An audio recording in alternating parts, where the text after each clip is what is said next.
like, kill all the orcs, right? They're the bad guys, who gives a shit? We just hack and slash and we loot their dead bodies, right? Hack and slash, kill them all, conquer the infidels. Boy, that campaign sounds like a barrel of fun, doesn't it?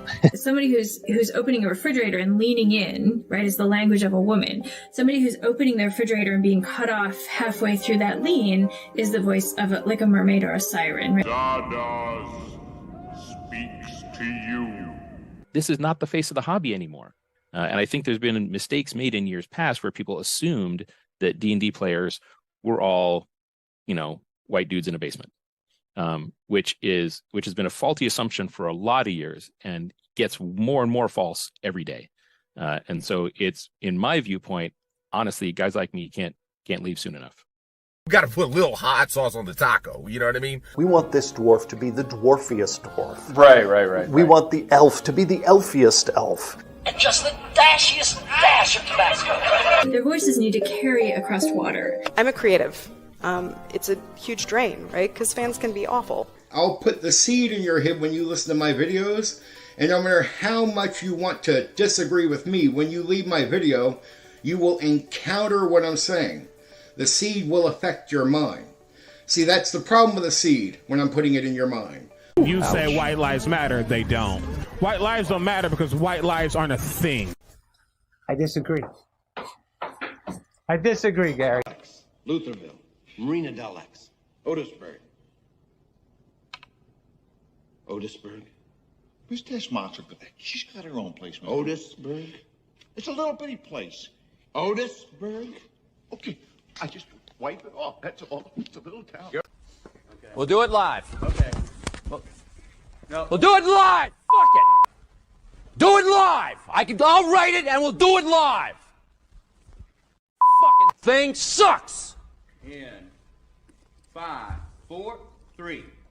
Great sandwich. Thank you. I enjoyed having you here. You're a very good co-host.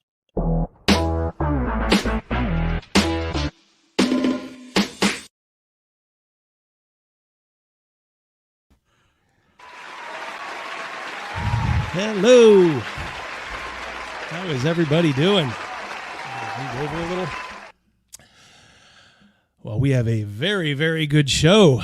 As you may have heard, as I said in the comments, no Mouse here tonight, although he may be checking in on the road. Make sure you're driving safely out there, Mouse. I do have Rogan here. I am here. Yes, helping me wrangle the chat a little bit. And we have a very, very special guest. Looks like before we do that, let's say hi to the chat here.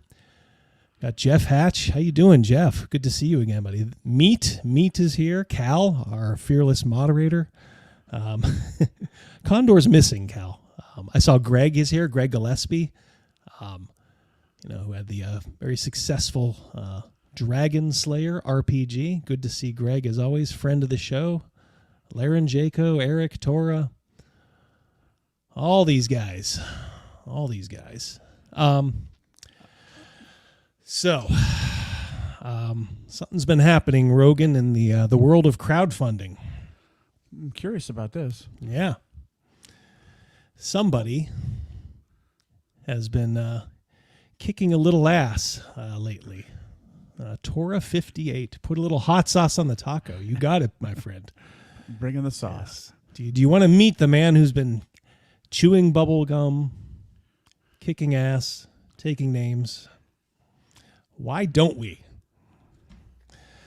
Alex Macris. How are you doing, my friend? I'm really good. Thanks for having me on the show.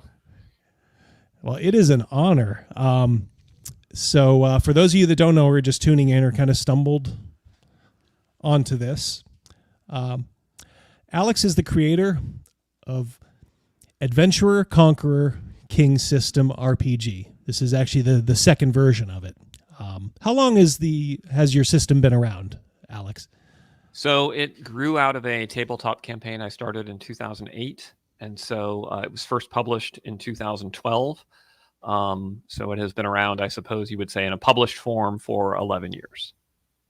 So probably due for a bit of a facelift, right? I'm sure there's Yeah. stuff you wanted to put in at first that maybe you kind of missed, and it's probably, like I said, maybe due for an update to good 10, 12 years. Well, my original plan was just to consolidate everything I had written to date, because I've done a source book each year, and just kind of push that out in a clean new set. But then Wizards of the Coast, in an act of perfidious treachery, deauthorized the open game license.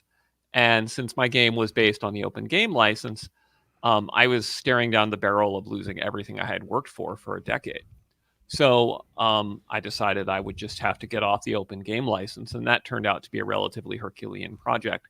And since I had to do that, I said, well, I might as well make these other changes and improvements that I probably wouldn't have done if I was just strictly just doing a reconsolidation. But since I have to make changes anyway, why not make them? And so that ended up creating the Adventure Conqueror King System Imperial Imprint, or ACKS 2. All right, so let's give me 1 second here. We're going to go right to the Kickstarter page. All right.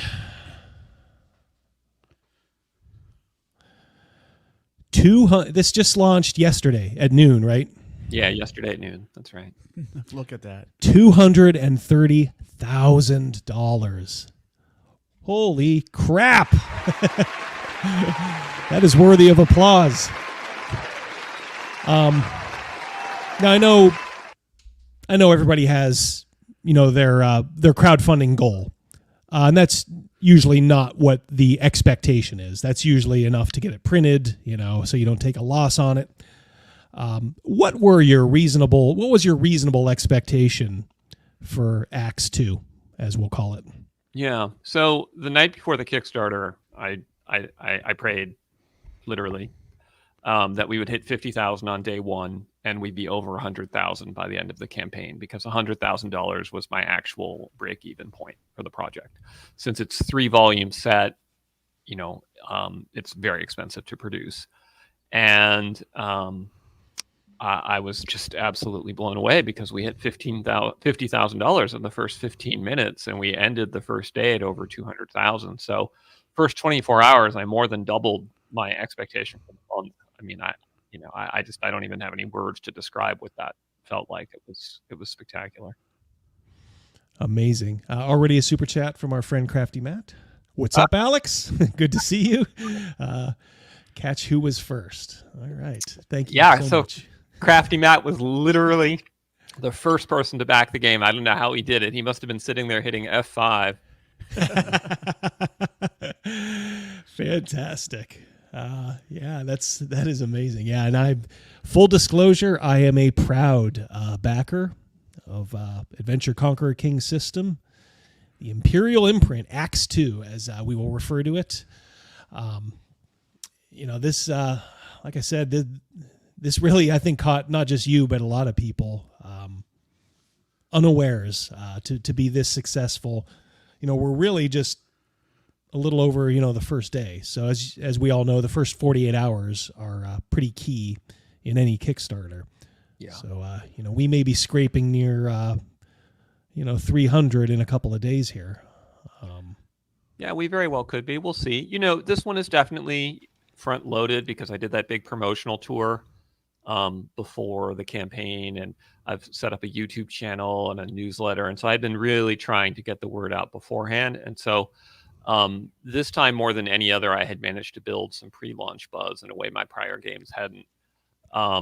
So we'll see. I'm certain there'll be a slowdown, but next up we've got an ad campaign coming. We've got a couple more shows we're doing. So, well, you're certainly welcome to come back on here towards the tail end if you want to hit me up for the last 48. That would be great. I'd love that.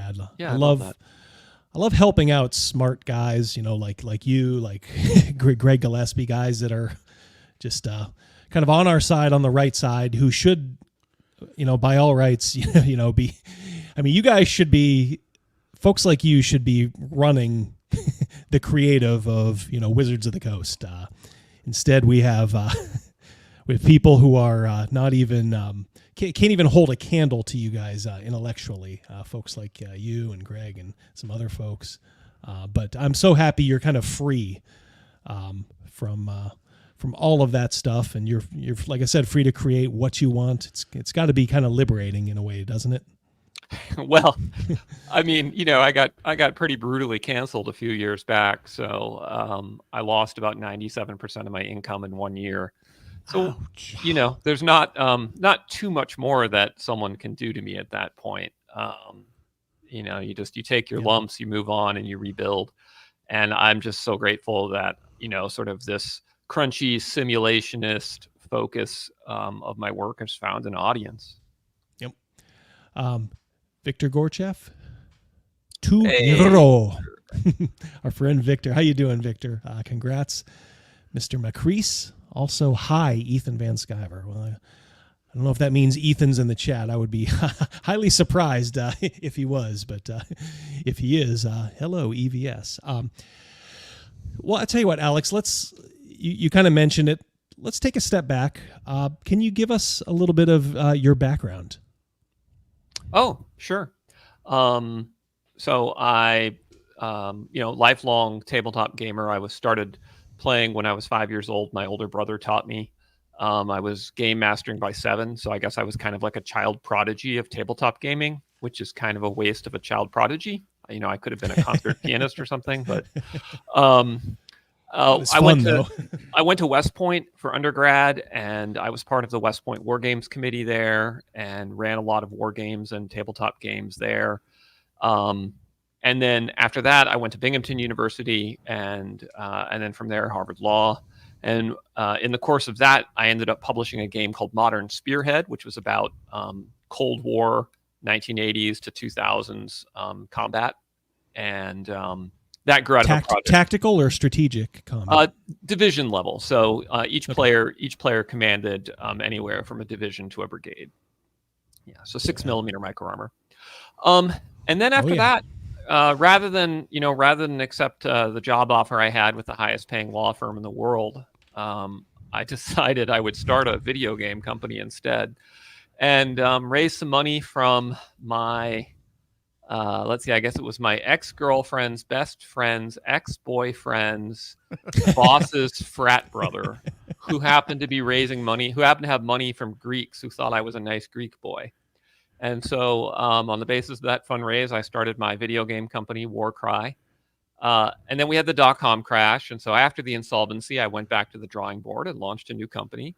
And that grew into The Escapist, which I ran for many years. We won 6 Webby Awards for Best Online Game Site, Best Culture Site, etc.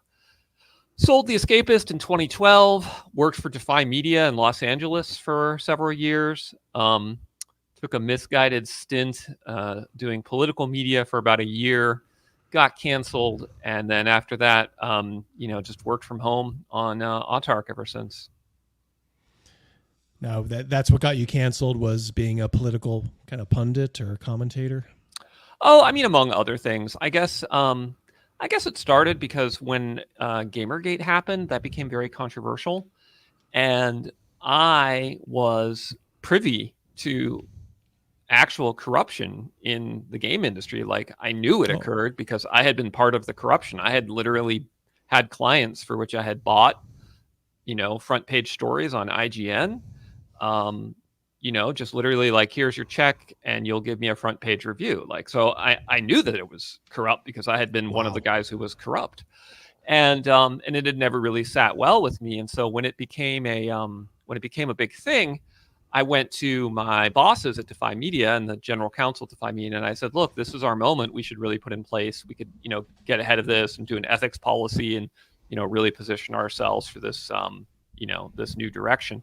And they agreed. And so we did. I actually got an ethics policy put in place, and it required disclosure of sponsorships and, a bunch of other advances. But, Gamergate ended up being perceived as a hate campaign. And so because I sort of was a proponent of that fight, I was tarred as someone who supports hate and, various other bad things. So that was probably where getting canceled started. And then it skyrocketed when I took this job. I got recruited by an investor group that said, hey, we've got this guy. He's going to be the next Bill Maher. He's right of center, comedian, hilarious. We're going to make him a big star. It's a big, it's a big budget company. They offered me a great wage. And at that point, I was commuting back and forth to Los Angeles. And my wife was home. She was wrestling with myalgic encephalomyelitis. I was traveling all the time. It was like an unsustainable lifestyle. And so I was like, well, look, will you let me work from home? And they said yes. And so I said, all right, I'll take the job. But of course, it turned out that, there was a lot of baggage associated with that company. It was Milo Inc. and Milo Yiannopoulos. And, and things just blew up really badly, about as badly as they can. So I humbly said, well, this was a terrible experience, and I don't think I ever want to be involved in political media again. And hard to blame you after that. So I just retired from that space entirely. And since then, I've been working on Autark full time. Jeff Hatch, $5 super chat. Nothing to say, but probably just checking in. Good to see you again, Jeff. Channel member. Thank you so much. Yeah, it's a weird thing. It's like, Milo was like a fad for about 2 or 3 years, and like nobody even talks about him anymore. Yeah, like it's like he's just gone. I don't even know if it's just so much the cancellation, because nobody on the right is saying like, we need more Milo. It's just like he was there, and and now he's gone, and I think people are fine with it. For I guess for better or worse. Well, I'm still under a number of contractual agreements, so I can't really comment any more than what I've said. I'll just say, ultimately it was a bad experience. I paid the price for it, and just rebuilt from there. Well, it led you probably to this point right now, right? And the joy of the last couple of days. So that's right. There's always a silver lining, I guess. You get knocked down, you stand back up, and keep going. So. Yeah, but you certainly didn't let it finish you in any way. Why don't you give us the elevator pitch for ACKS 2? Okay, sure. I'm terrible at elevator pitches, but I will do what I can. You did a TED Talk. How could you be bad at an elevator pitch? Well, I had time to write that. It was 15 minutes long. Elevator pitches are like 30 seconds. Yeah. Well, just like, hey, look, I'm a gamer. Just kind of walking in. I'm checking out this book. Yeah, tell me a little bit more about this. Is it? Is it anything like 5th edition D&D? Right. I think I know the answer to that already. No, it's not much like 5th edition D&D. So if you think about video games for a moment, there's a genre of video game which has dual tiers of play, like XCOM, for instance. You have the strategic and the tactical, or Rome Total War. You have the strategic and the tactical. And I've always really admired those type of games. And as a lifelong game master, one of my frustrations had been that Dungeons and Dragons and its ilk didn't ever support that higher scale. Like, you could be Aragorn, but you couldn't be Aragorn at the Battle of Pelennor Fields. There were no rules for that. You could be Conan the Barbarian, but you couldn't really be Conan the King and fight the battle in front of the Scarlet Citadel. And so I thought to myself, I'm a war game designer. I'm a role-playing game designer. What if I integrated these together and created a game that, as you leveled up, you gained in sort of temporal power as well as personal power, and then it smoothly transitioned into letting you do, grand strategic action with armies, where your character was now the champion and the general and the commander. And so that was the genesis of ACKS, and it was named for the Conan novels. If you remember those old Lance paperbacks, Conan the Adventurer, Conan the Conqueror. Sure. So it was named for that. That was the inspiration. And then after I released it, much to my surprise, everyone said, wow, I really like the economic engine you built for this game. And, the economics engine had actually just been built because I wanted to simulate the logistics of warfare. And so to do that, you needed to know, if you raided a village, how much wheat could your army get? And if you looted a castle, how much treasure would be there? So I had built this entire simulation of a late antiquity economy, but it was sort of in furtherance of my war game goals. And how much, if I may interrupt, how much did your experience at West Point inform all that? Oh, a lot. I mean, West Point was hugely formative on me, and I've stayed active in that area. I have several close friends who are active in the professional wargame space. One of them is a PhD who runs war games at RAND. I've done some consulting for the U.S. Army War College on wargaming. So, that's just an area where I've continued to dabble and keep my hands in it. So yeah, that was a big component of it, because we used to do these war game / role playing game campaigns at West Point, and had great fun doing it. I think there's a let's grab this super chat here. Go ahead and throw that up, Rogan, if you can.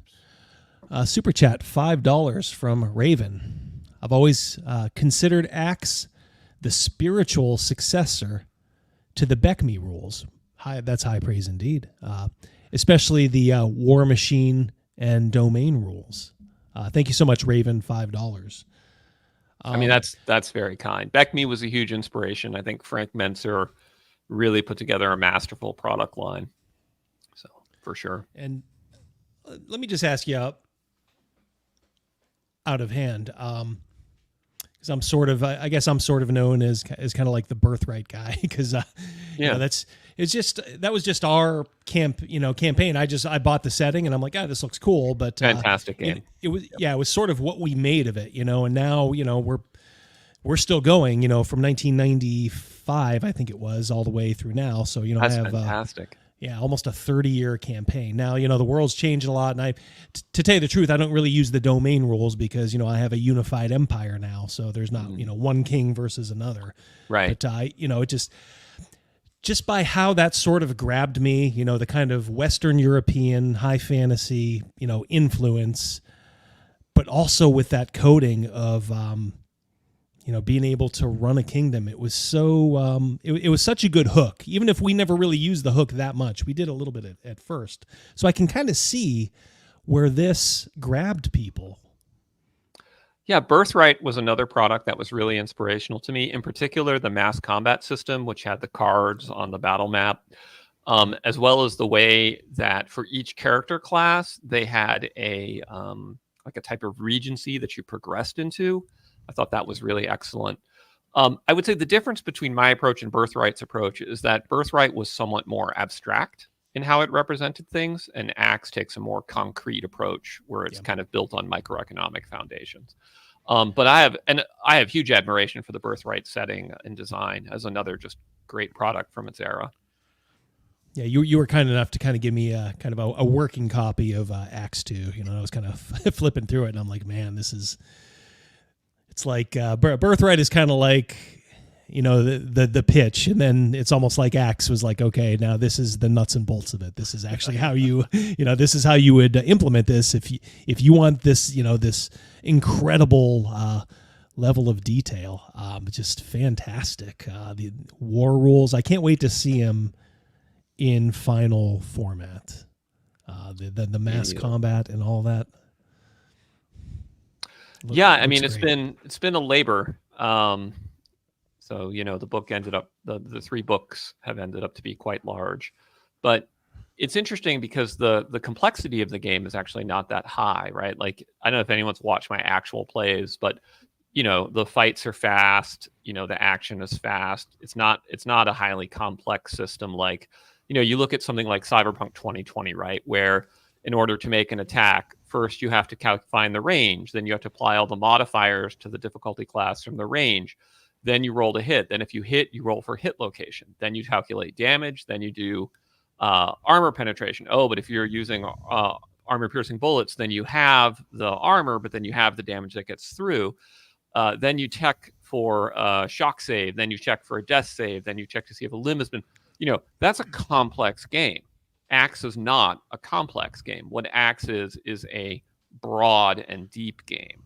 And that's the difference. So yeah, I kind of jotted down. Look, to me, the first place whenever I'm, looking at rules for a fantasy, RPG, first thing I go to, like it or not, is how do you roll to hit? Because that is what you're doing.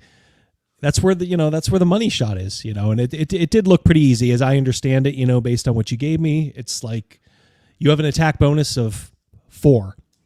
If your opponent has an armor class of 0, you just need to roll a 4 on a die 20. Is that correct? That's right. Four That's or exactly higher. Correct. Yep. So, and I think so. Then that means we have ascending armor class, because if let's say your opponent had an armor class of 6, you would then need to roll, I believe, a 10, right? That's it. There's nothing more to it than that. You have an attack. We called them an attack throw, like a saving throw. Same concept: saving throw, proficiency throw, attack throw. It's just the number you need to roll, and then if the guy's got armor, the number you need to roll goes up. If you have 0 armor, your armor class is 0, and it just scales up from there. What's interesting is when I've taught ACKS to a bunch of new people who've never played RPGs, and they find that super intuitive. People that have only played like 3.5 and later find it counterintuitive, because they're used to like, no, 0 armor should be 10 AC. That's much more intuitive. Well, why? Why is 10 more intuitive? It's just because it's what they're used to. So it is, yeah, and it's in a sense, I get both ways. I mean, I've played every version of D&D in its time, but I guess the versions I played most were, second edition. That's of course where we started with Birthright. So I got I got a good healthy dose, probably for a good 10 years, 9 or 10 years straight, of that old system. Yep. But then we always kind of prided ourselves like we're always going to be on the cutting edge. We're always if D&D has a new edition, we're not going to be sticks in the mud. We're going to keep advancing with it. And I think that was the approach of most people. So it has been a good 20 years of trying to realize that there's more than one way to skin a cat, so to speak. For sure.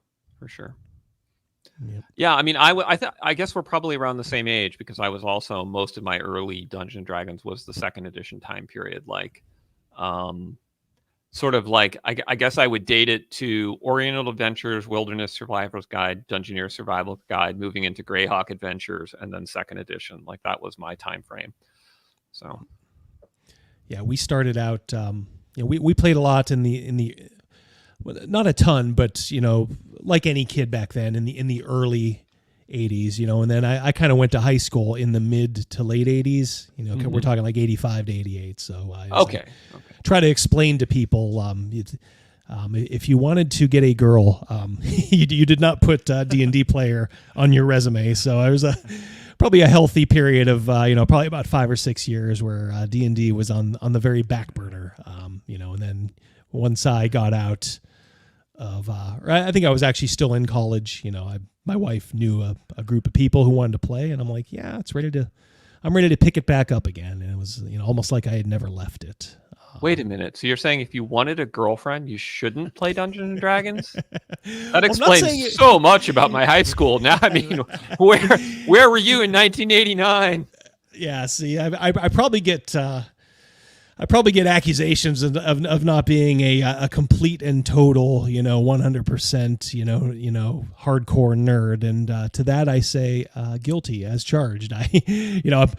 It's always been on the back burner. And, especially, since, God, like I said, the early 90s, it's, been a part of my life, obviously. I just, never announced it. But yeah, I mean, I guess I was savvy enough at the time to just kind of realize, like, maybe this isn't something I should lead with, when I'm going out on a date. But the first rule of D&D, yeah, never talk about D&D. Exactly. Right. Yeah, it was like Fight Club, man, as we always talked about it. But it's kind of weird too, because these 5th edition people are almost making me want to do the same thing. I don't want to be associated with what people would consider, because look, if you're just talking to a normie, I play this kind of game, kind of like D&D, they're just going to hear like, oh, so you play D&D, and it's right. The folks who are representing that brand right now, both professionally and publicly, probably leave a little bit to be desired. Yeah. So I played every week, like, on a virtually unbroken track from about 1981 to 2000. And then from 2000 to 2004, No, sorry, till 1997 when I started law school. And then 1997 to 2004, I took a break because that was 3 years of law school and then starting my startup. And I just didn't have time to run campaigns. But I still played like Magic and HeroClix and things, but I wasn't doing tabletop games. I did some video games, etc. And then since 2004, it's been once again back to the unbroken streak of weekly gaming. So, yeah, I mean, I've heard that other people have social lives and things, but I myself have never experienced that. Well, you're a little too smart, I think. Good Lord, law school, starting up your own video game company and then your own RPG company. Yeah, well, you were sort of destined, I think, for this sort of interesting life, we'll call it. Because man, there's not just an RPG book in there, Alex. There's like a real book in there of just detailing your life because you seem like a really, really interesting dude. I think I would have fun writing a memoir. It's just that most of the really exciting moments are all choked up by non-disclosure agreements with various corporations. So, do those ever expire? Not really. Not the ones that I'm under, no. Just like Gary Gygax's never did, So I'd have to do it as a fictional novel under a pseudonym and substitute in other people. Yeah. Something like that. But yeah. Well, if you ever do write that, I'm going to be battling with Crafty Matt. I'll be the first one in line to buy that too. So Crafty Matt is like, first, I haven't even published it yet. How did you get a copy?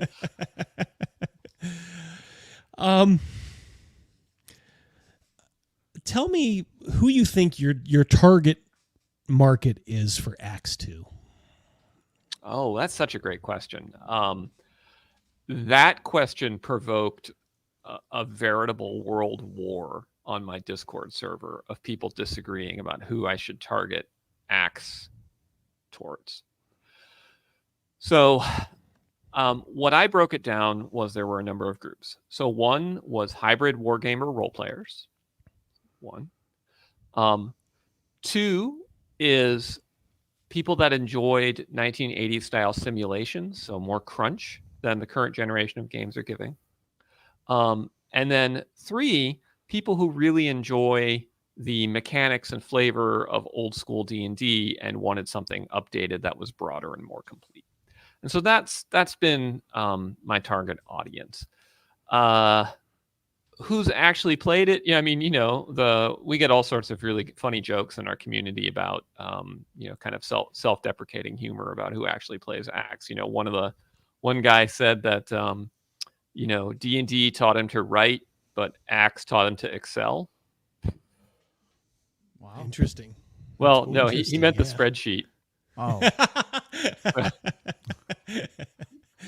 Well, I'm a CPA, so I understand Excel very well. So. Yeah. I was like, okay, bro, that was actually pretty funny. Okay.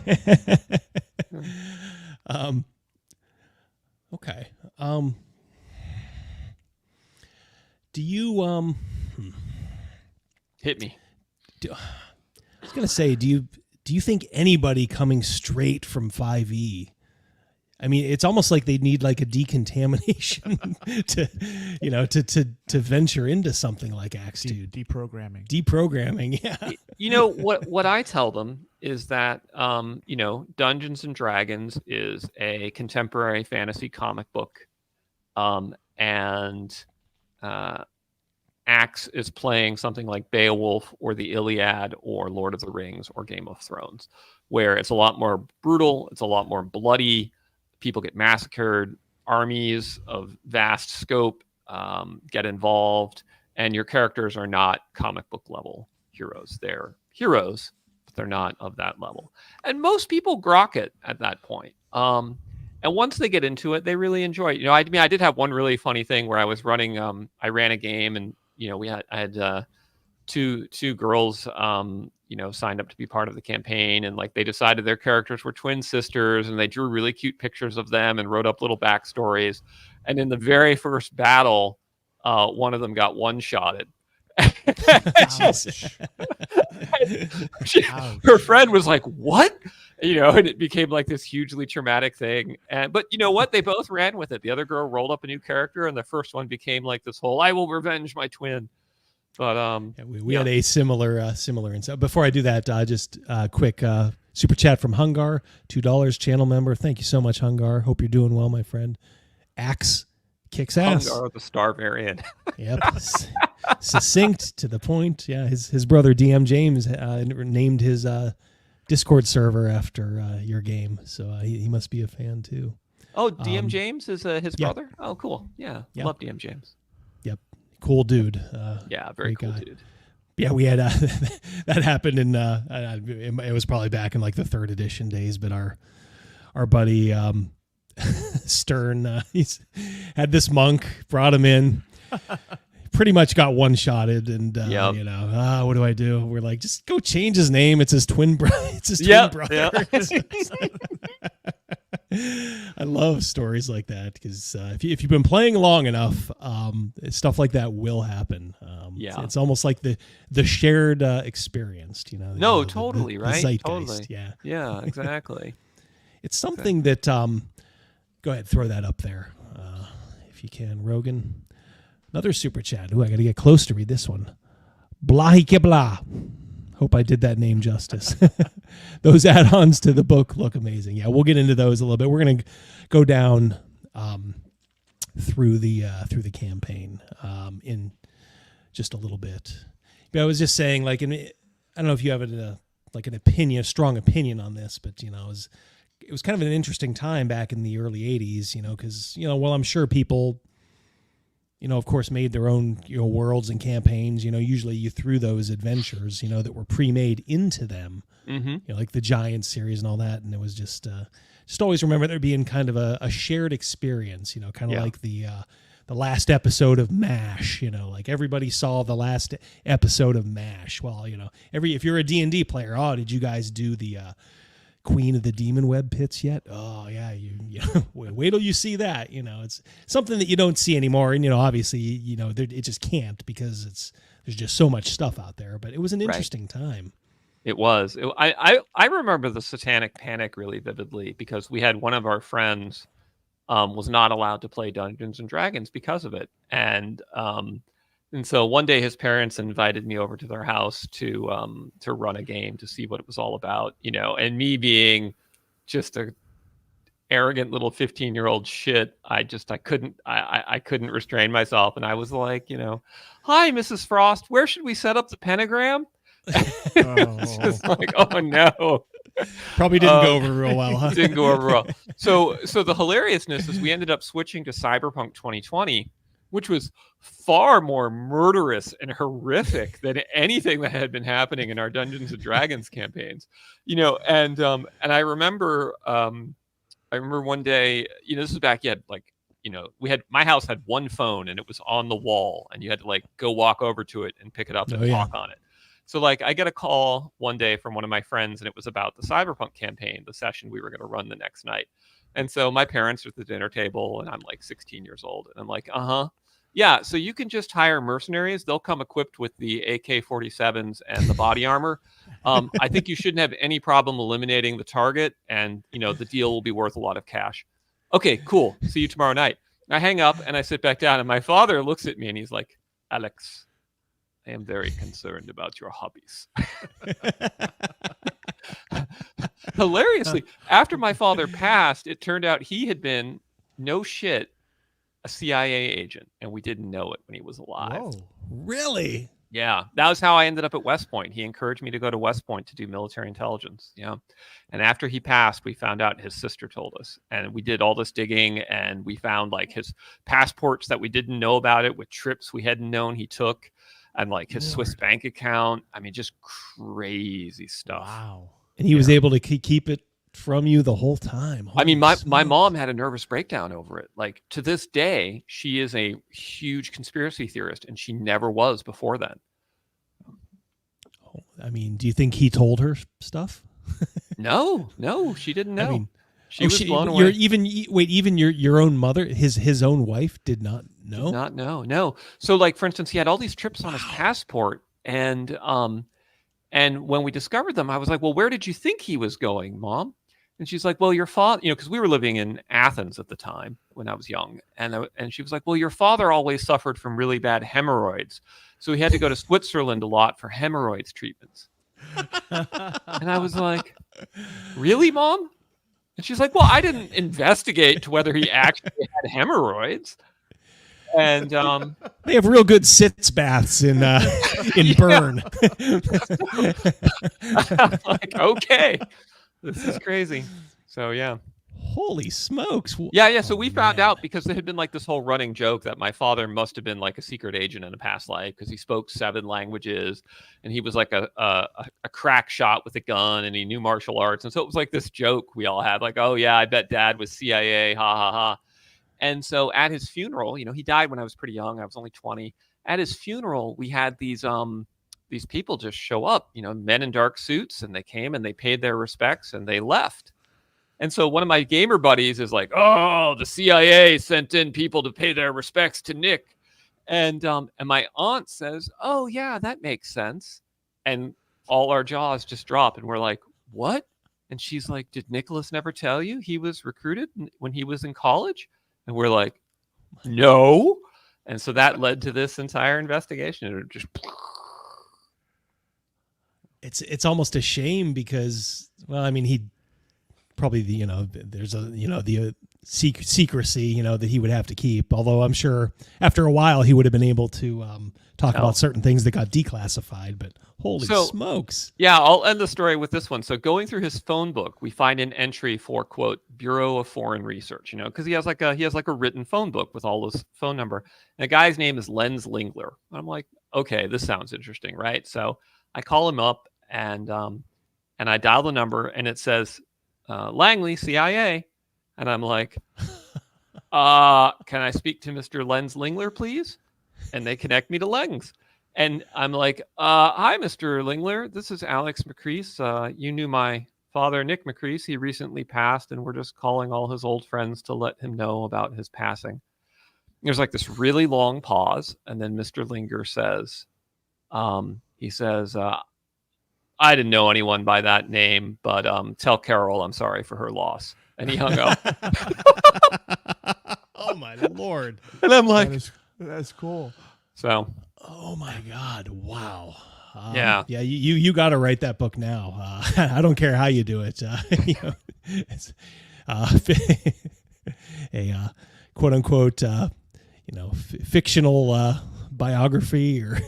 But I mean, I've always wanted to do a book about my dad and just make up ridiculous stories about what he actually did. Yeah, I presume it probably wasn't that exciting, but it would be fun anyway. I bet there were a few. He probably had a few moments where there was a little sweat on the brow. But probably, man, yeah. That is crazy. He kept that such a solid secret. Holy moly! Oh yeah. I can believe it for that generation. Yeah. He knew his duty. He's like, I literally can't tell. I know it would be tough for people nowadays, to understand, but it's just, oh, okay. That's the way it has to be. I'm not telling anybody.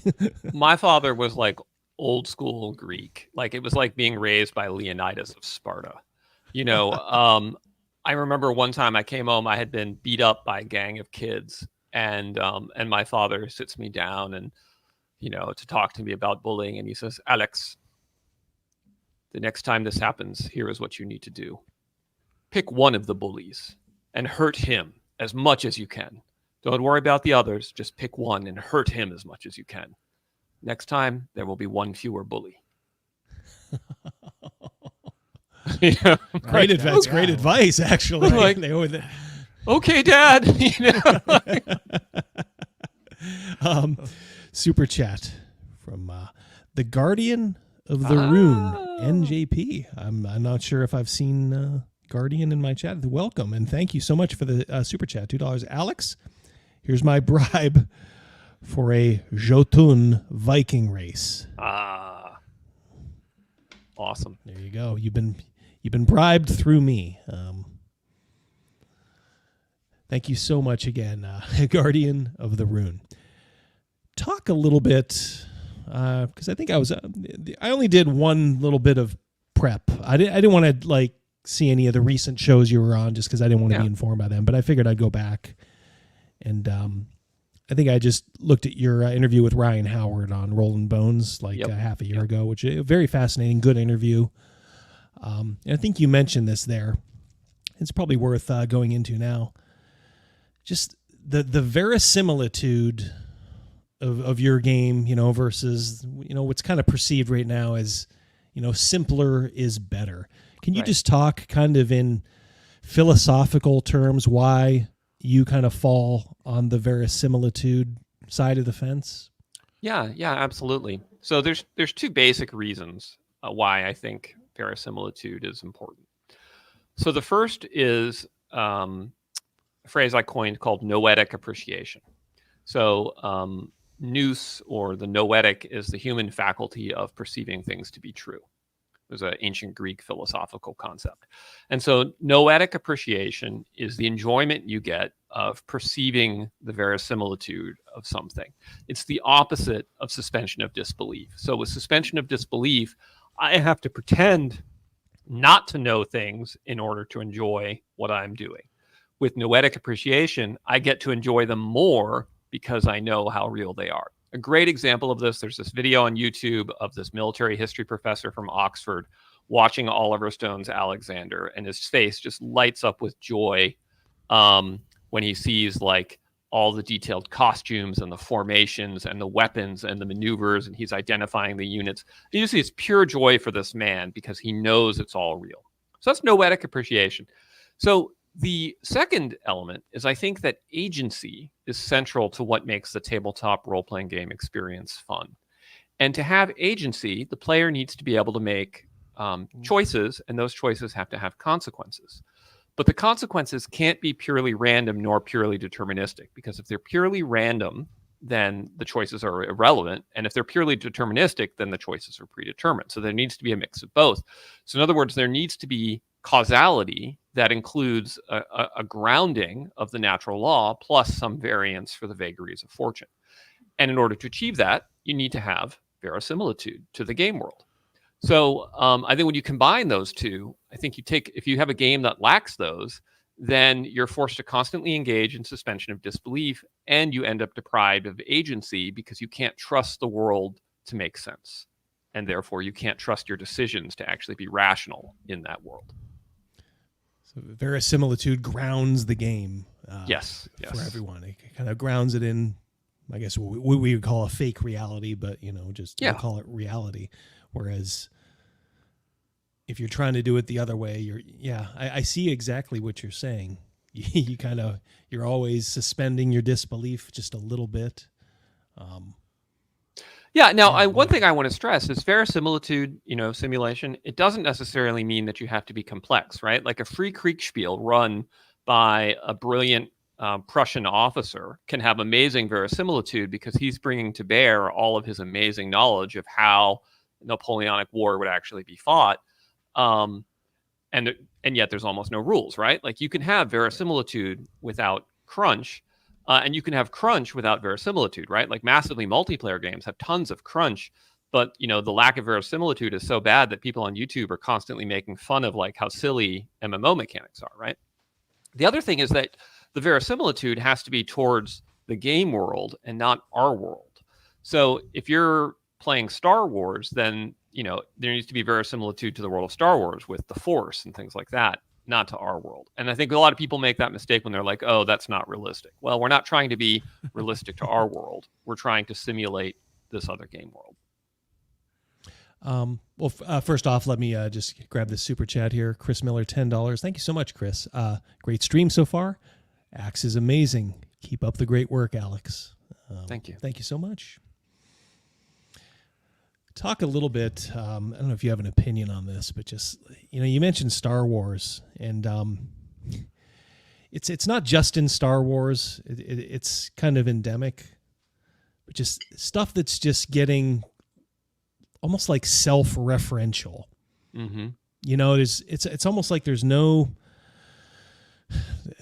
original thought almost, these days. It's like it's like you keep making copies of copies of copies of copies, and it just keeps getting lighter and lighter and lighter. And this, the Star Wars example, it's like, okay, when are we going to say I got a bad feeling about this? Oh, there it is. And it's like, it's so cheesy. I'll tell you what. Before you do that, I'll let you think on that. Go ahead and throw that up. Another super chat. You guys are killing it tonight. Thank you so much. Weird Guy 564. He's better than Weird Guy 565. Absolutely. Yeah. Thank you so much, Weird Guy. $10 super chat. Game reminds me of BattleTech Mech Warrior RPG. He owns the first edition. Ooh, nice. You create a PC and roleplay, but when it comes to combat, you drop into the tabletop game with a better than average pilot. Oh, interesting. That's a great example. Yeah, Mech Warrior was one of my favorite games when I was younger. Yeah, Spot on. I feel a little bit ashamed that I never gave BattleTech and Mech Warrior and games like that the due appreciation that they deserved. Especially when Blaine Pardo of all people reached out and said, "Hey, I'm a big fan," So I'd love to have him on the show one day, but I always also realize I got to get a little bit more BattleTech savvy before I have him on, or I'm gonna look like an absolute fool. But yeah, I was saying before just about how so much stuff in pop culture nowadays, it's just so self-referential. Any thoughts on that on your side? Well, I mean, certainly you're right. It's become self-referential, and I guess the question is why? And there's probably a couple different answers to that. One is probably an overall splintering of cultural themes that were once unified and now are no longer. So that as a content creator, you can't count on an audience sharing certain values that at one time were considered universal. And so in order to have an emotional appeal, you have to rely on essentially nostalgia and tropes. Because if you go for values-based appeals, you're going to alienate a large percentage of your people or not reach them. I think also that transvaluation of values that we've had in modern society compared to even 20 or 50 years ago, I think has probably also spiritually depleted us in the sense that it's very hard to go back and do, King Arthur if you no longer really believe in the possibility of a just monarch whose rule is righteous, right? King Arthur makes no sense unless you have an implicit assumption that is possible. And if you reject that, then at best you can have the tropes of King Arthur with the sword and the crown and Excalibur and Lancelot, but you can't really have it in the same way that it was. So I would say it's a combination of those two things, right? Like the shattering of what was once sort of consensus values and then resulting in a spiritual inability to tap into the deep roots. It probably also dovetails into the subject of your TED Talk from about 10 years ago, which we'll discuss in a little bit here, where you kind of just talked about the failing attention span of it was so funny because I'm watching this TED Talk that you did 10 years ago with my wife, who's a public school teacher, and she's just like, "Oh my God, this is right on." I'm like, this is 10 years ago. I'm like, and she knew, of course, too. Like it's a lot worse now. So yeah, yeah, but you almost do. I mean, I guess you could call it dumbing down. I don't like using terms like that because I don't like to appear like I'm talking, down to people, or being an elitist. But in some respects, yeah, you do. Or I'm sorry, that is exactly what we're doing. When we talk in these tropes and these little sound bites and things like that, a real shame. All right, what do you think were your you've already talked a bit. Birthright was a bit of an inspiration. Mm-hmm. What about literary inspirations that made their way into ACKS, and ACKS 2? And now I'll also preface this by saying in the campaign, you make mention that Chuck Dixon is going to do a little bit of work on the project as well. So I'll go ahead. I'll give you the floor here, and you can talk as long as you want about this. Yeah, so the first with Chuck Dixon. So what's happening there? Chuck, obviously a brilliant writer, co-creator of Bane and the Birds of Prey, decided to start his own line of Conan novels, building on the public domain works of Robert E. Howard. So Chuck Dixon's Conan is not necessarily the Conan that you see in contemporary media, because that's built on years of other content, but it's kind of a return to these public domain works and then building from there. So Chuck and I have partnered via his publisher, and we're going to be releasing an ACKS 2 supplement in the world of Chuck Dixon's Conan. So I want to be clear, we don't have we have a license from Chuck Dixon's publisher to use Chuck Dixon's Conan. We don't have a license from whoever owns the rights to the Conan the Barbarian movie or something like that. The Howard estate, yeah. Yeah, whoever that is. So we're only doing, it's basically public domain plus whatever Chuck has added on to the mix. But he's so talented. I think he can. Squeeze out the good stuff from what's public. So he'll squeeze out the good stuff. Exactly. In terms of inspiration, okay, yeah, sure. So Joe Abercrombie's First Law, Poul Anderson's The Broken Sword. I would say David Gemmel's Draenei Saga and Roganti series. I would add The Black Company by Glenn Cook. Wizard Great of series. Earthsea and Tomb of Atuan, but none of the later books by Ursula K. Le Guin. Song of Ice and Fire, particularly the first 3 books, were really influential. The Elric series was very influential. Obviously, everything related to Lord of the Rings had a big impact on me.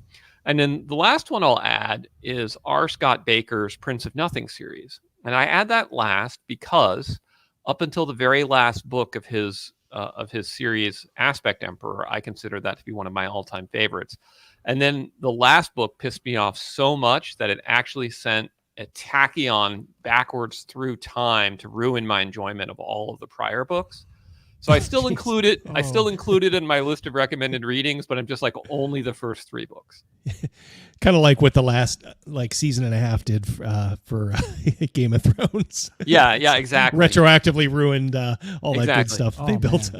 Yeah, no, like literally, I feel like R. Scott Baker looked at what happened with Game of Thrones, and then he went and he started his last book, and he was like, "Hold my beer. I'm going to show them how this is done." So you think you can ruin a lifetime's work? Exactly. So, but I love the first 3 books, and those were definitely influential, and you see that in the game for sure. You mentioned Moorcock and Elric. Do you pay much heed to chaos versus law and that whole struggle in ACKS? Absolutely. So the ACKS alignment system is law versus chaos. However, it's not the Moorcockian law versus chaos. It's actually more like what you find in 3 Hearts and 3 Line. So to be lawful means that you support civilization and the building and creation of ordered society. To be chaotic means that you want to tear civilization down and return to barbarism or despotism. And then to be neutral means you pay your taxes to the Lich King, you pay your taxes to the Just King. You just you're neutral. You'll fight as a mercenary for the Dark Lord. You'll fight as a mercenary for the Good Lord, etc. And I think you made a quote too, that neutral are the ones that can sleep well at night, knowing that lawful people are fighting the battles for them. I'm not sure who that quote originates from, but yeah, I'm paraphrasing George Orwell. Yeah. Right. Okay. Yep. And that's, boy, to me, that's how you do it. I mean, that's all alignment should be. I've always kind of secretly chafed it. Well, I'm neutral good, or I'm chaotic good. After a while, it kind of gets muddied when really you can kind of break down the philosophy into the 3 major ones. You have in ACKS. Yeah, I think it's much cleaner for a game. And one of the things I've never really liked is when you get into these very gritty 9 or 12 factor alignment systems, people start to obsess about, particular actions and question whether they're in alignment or not. And, but I think it's more like consider World War II, right? The 2 alignments were Allies and Axis. Okay.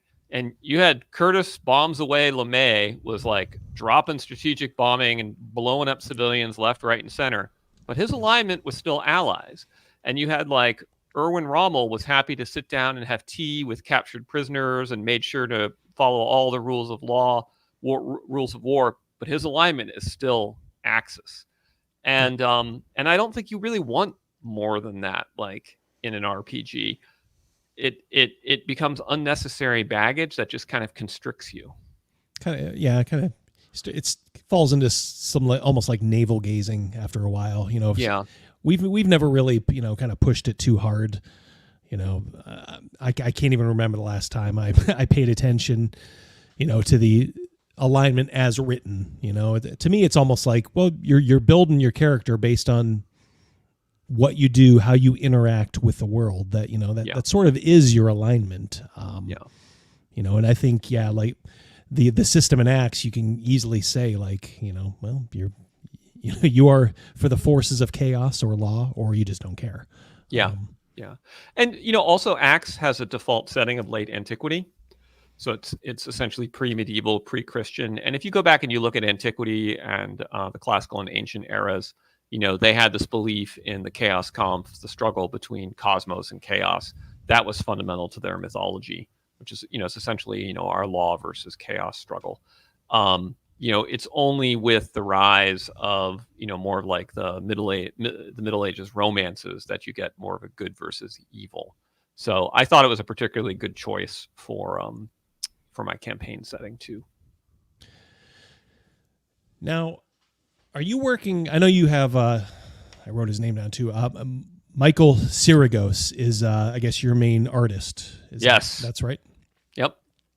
Who else do you work with on these books? Is it mostly a one-man band, or do you have folks helping you out? It's mostly a one-man band. I do have. So there's a few members of the ACKS community who've stepped up and through sheer enthusiasm turned themselves into freelancers. And so, Arbor Thrill, Unshaven, FCL from my Discord have all become freelancers. And so they've helped, do editing. They've worked on treasures. There's a fellow named Arixa Marake, real name, I think, Matt Jarmack. He's been a really valuable contributor and has done some great stuff. Some of his work is in there. Omer Joel of Stella Gamma is another great guy who's done some freelance work for us. Overall, if you go by page count, of the 1,500 pages, it's about 95% my writing and about 5% other people's writings. But that 5% is honestly some of the best stuff. So it's okay, right? Like, the people delivered really good quality to me. And then I work with some layout artists. For many years, I had worked with a fellow named Todd Crapper. He recently retired from the game industry to pursue actually earning money. And so I've switched over to a new graphic designer. So other than that, it's just me.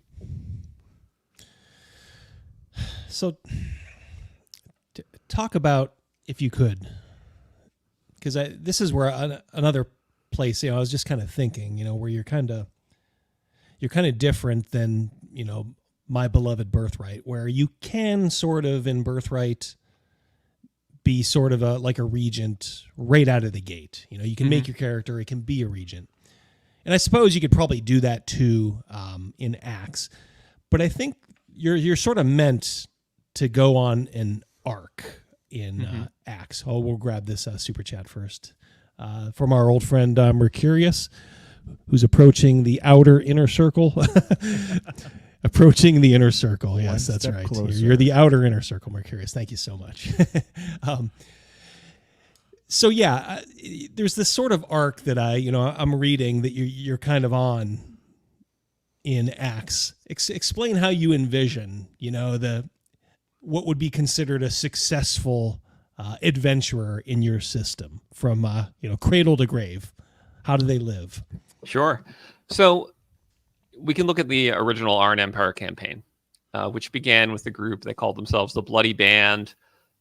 They began, as just typical adventurers, dungeon crawling, taking high casualties, hiring lots of henchmen and hirelings, slowly leveling up.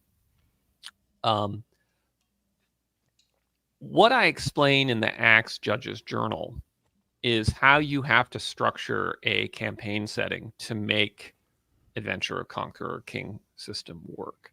Because if you set up a world where everything is hunky-dory, except that there's some patches with some monsters, and the government is pretty well run, and the king's a good dude that everybody loves, then you're not really going to have an Adventurer, Conqueror, King cycle. You're going to have an Adventurer, higher paid Adventurer, really highly paid Adventurer cycle. Well, there's no dramatic tension there. Right. So what I suggest in the Judge's Journal is that, so first off, you set up the setting with everything on the brink. There's some major crisis happening. All the nobility is distracted by it, and they're basically a bunch of either incompetent or malevolent buffoons. Then there's also a secret existential threat that is slowly metastasizing that will be discovered through adventure. And so the general progress, and this is exactly how it ran in the Arn Empire, is you start off as adventuring, you begin to discover that there's something more, something worse happening. So then you go take that finding to the nobility, and you discover that they're just assholes and have zero interest in diverting their resources from their political struggles to help deal with your imaginary threat. And so usually what this does is this pisses the heck out of the players. And they're like, I will strangle this man on his throne. And they get really mad about it. And so it gives them the moral justification they need to sort of move into the Conqueror phase, because they're like, we have to do this to save everybody. Because one of the things I discovered is that your typical sort of like 21st century American actually doesn't easily think like Genghis Khan. Like Genghis Khan just conquered people because that's what Genghis Khan did. It wouldn't even have occurred to him to not conquer people. Whereas like your typical 21st century American is like, oh, I don't know. Is it actually okay to just slaughter everyone in this palace and take over on a red seat of corpses? I feel kind of bad about that. So I talk about, sort of how you transcend that by making sure that the people that are getting taken out are baddies. And so then once they've kind of taken over and they've gotten power at this point, your large scale threat has metastasized, and then the game proceeds into like you using your resources against them using their resources. And typically that gets settled with the battlefield rules, mass combat. Maybe there's some magic research to create specific items for the challenge. You've got your thieves can go out and do hijinks to try and get intelligence and reconnaissance and information. And then that battle will go one way or another, and hopefully the adventurers who are turned kings win. And then that usually leads to towards the end, the enemy retreats to his redoubt, and then the adventurers go for a high-level dungeon crawl to destroy him in his home base where no one else could even survive. So that's basically the progress. There's a lot of kind of what I bake into my games too. So I guess I'm doing it right. And that, you set up these overarching, I don't even want to call them plots, because, they're always able to be affected, by what the players do, or, some sort of random event.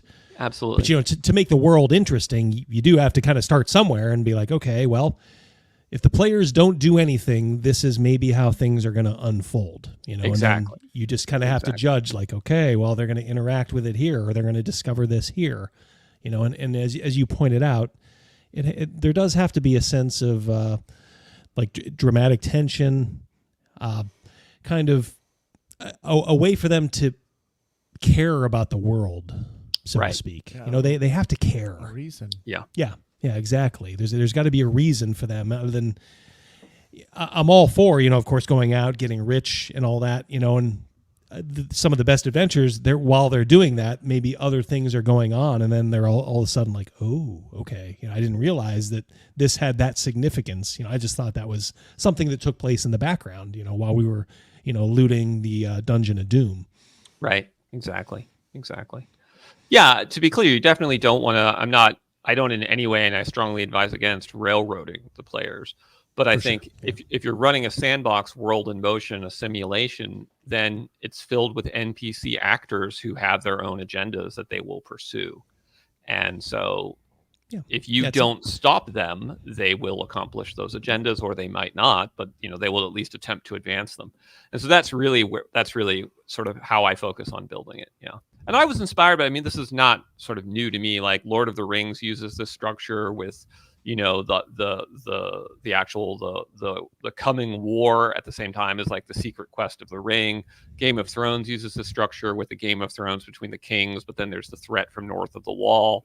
Like this just this gets used all the time. It's classic storytelling, and that's why it always works. It's always works. You starting out Lord of the Rings, they're in the safe Shire, and it's from an RPG perspective, that's you want to build that up, a nice safe space. This is the way things are when the world is right. But, maybe the world isn't going to be right, unless, it's affected somehow, perhaps by a group of heroes like you. Yep. It's trying to tell people it's still a sandbox if you have an overarching plot. It's just how you handle it. It's not exactly. You have to have a world where things happen, to make it interesting. So the thing is, you can't just fall in love with one version of it that you're thinking in your mind. Like, oh, I'm thinking in my mind, there's going to be, this is going to happen. And then the players are going to, do this. And then there's going to be this big battle at this one place, and it's like, well, no, you can't do that.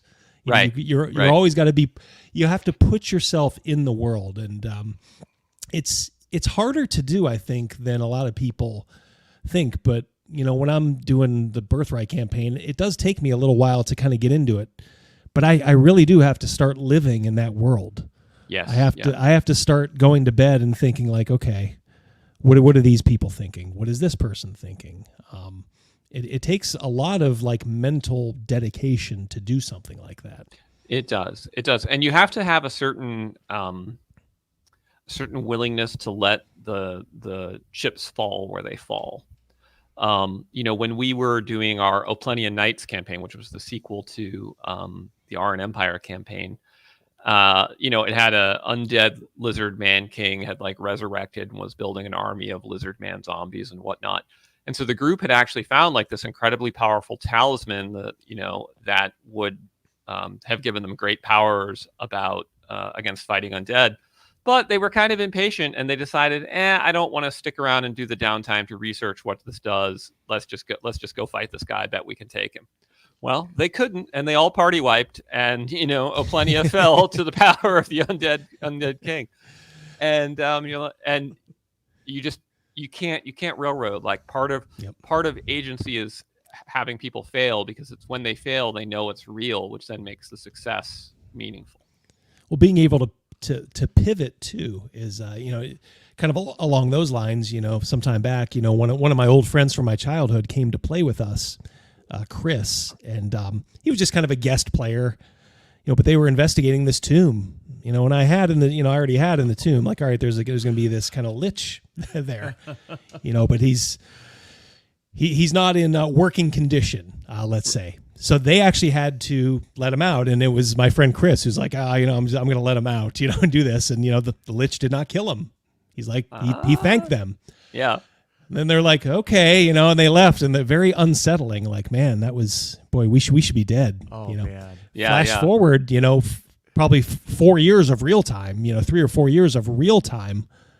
They're fighting a battle for the survival of the world almost, because of that choice. That guy went, he corrupted the right people, started to open up doorways, and lo and behold, and that was kind of a pivot. And I'm like, well, what would this guy, this is what any good DM should be doing. Like, what would this guy do? And you don't always have to be like, okay, roll for initiative, even though it was very tempting, to kind of throw, something like that at them.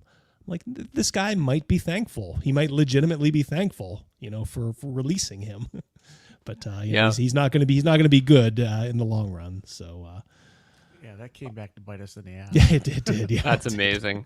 We had a similar within Cyberpunk 2020 that I ran a couple years back, where they encountered an AI that was like imprisoned and asked to be released, etc. And they knew it was like a full-on genocidal, human-hating AI, but they released it because they were like, "Oh, I feel bad for it." And so then, when it like started to go crazy and kill humanity, the group says, "You know what? Let's team up with the AI and just get uploaded as digital consciousness, because it's going to win anyway. Let's be on the winning team." Pratt's being practical, right? I was like, man, you guys are dark and twisted. Oh, hey, you got to do what you got to do. Got to do what you got to do. It's a hard world. Yeah, Chris Miller. Or you could just default to lazy storytelling and say, I don't know, somehow Palpatine returned. Yeah. That just happened. Yeah. God, what a Surprise. Surprise. So bad. You actually, you just referred to it in terms of your Cyberpunk game, but it is a question I want to ask you. How do you feel about AI, the emergence of AI, maybe its effect in the role-playing community? I guess first, of course, naturally for artwork and stuff like that. But, we are hearing rumblings like, well, eventually, that could be the DM for some people. This is a great question. So if you had asked me this question probably 10 years ago, at that time I was an atheist and a materialist, and I would have said there's no difference between the human brain and a computational AI, and so we can expect to be quickly replaced. I am no longer an atheist materialist, and I no longer think that what the human mind does is strictly computational. And I could reference, The Emperor's New Mind by Roger Penrose for a scientific overview of why that's the case. So I suspect that AI will be very transformative. I do not suspect that AI will replace human beings in every job the way its current proponents are expecting it to do so. So I guess I'm kind of in the middle there. I'm not AI is never going to do anything real. It's just for, making art or whatever person. But I also don't think it's going to be as replacement for humans as some do. Mm-hmm. I personally have used AI art. I did a book that used AI art. The art was beautiful. It's a very, very useful tool. I use ChatGPT to help me sometimes when I need to do research or write boilerplate text or things like that. Have to be very careful because ChatGPT doesn't actually know what it's talking about. And so you can very quickly find yourself misled. But what I really like to use ChatGPT for is I'll be like, hey, ChatGPT, what's the average distance that a person can see another person in a forest at night under a full moon? And then, ChatGPT will come up with something that's sort of within the realm of plausibility. And that's kind of valuable. I have some John Osborne. The chatbot will get tired of player shenanigans and quit. Yes. Right. That would be funny. Like, you guys are crazy. Yeah. And having said that, I was going to say I've dabbled around with AI art. You know what? I think it's a great tool now to use, to maybe flesh out things for your in-house game. And and I have no problem buying products that use it, for art too. Like our friends Miguel and Sylvia. They have no problem using it, and they're masters at it. But it is kind of funny some of the fails that I have gotten. I'm going to make it like a segment, an infrequent segment of the show, because either I don't know how to write a prompt or something. I'm telling it like, show me a man, he's wearing a suit, and then some of the stuff I will get, I'm like, did you not hear me? Like, what, right? Why are you joining two people together? Like some horror, from The Thing or something like that. Philadelphia Experiment. The Philadelphia Experiment. Yeah, for sure. It's crazy. It will get there eventually, but it's like you have to keep trying, and it takes some effort. And I think there is a skill in writing those prompts. Oh, there definitely is. Like, my brother's a computer engineer, and he's really good at writing the prompts. So like, I'll get like a picture that's okay, and he gets like something that looks like it was painted yesterday by Boris Vallejo, and I'm like, oh no, yeah. So I want to get there. Yeah, I think there's ways you can train it. I think that maybe that's where I'm probably missing out is just kind of giving it like, hey, look here, dummy. I want something more like this, and then it's probably user error as it is most of the time when I'm screwing something up. I feel you. Yeah, the AI has a Rob Liefeld effect on hands and feet. It does. Yeah, exactly. Yeah. The Yes. hands are just busted. It's not quite holding that sword ish. And it's really bad at weapons in general. Like, oh yes, just doesn't really know quite what weapons look like or how they should function. I got to think this is one of the main uses for AI art. I mean, it does seem to be a huge thing, for RPG related stuff. Yeah. So you'd figure it would start kind of learning that, but who knows? So the main classes in ACKS. Yes. Fighter, Explorer, Thief, Mage, Crusader, and Venturer. I think we all know, we're all pretty aware of, Fighter, Thief, Mage. Could you maybe just do a quick little thumbnail of the Explorer, Crusader, and Venturer? Yeah, sure. So there's 6 attributes. There's 6 core classes, 1 per attribute. So Fighter is Strength, Mage is Intellect, Crusader is Will, Thief is Dexterity, Explorer is Constitution, and Venturer is Charisma. And then each of the core classes has expertise in one of the primary types of endgame activity. So I think, the Fighter, obviously, mass combat, building, castles, etc. The Thief, runs crime guilds, does hijinks, sets up a spy network, etc. Okay. So the Explorer is the expert in wilderness expeditions. And so he has advantages to avoid getting lost, to minimize the chance of surprise, help the group evade, be able to maintain supplies. And then he's able to build a border fort that can kind of advance the bounds of civilization. The Venturer is essentially like a merchant warrior. He can set up trade routes. He can build monopolies over trade goods.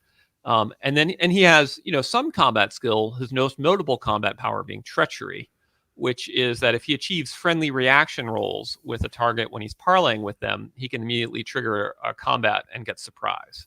And so you can go parlay with people, and as soon as they're friendly to you, you murder them. And that's been very popular. And then finally, why wouldn't it be? Yeah. Why wouldn't it be, right? And then the Crusader is the cleric.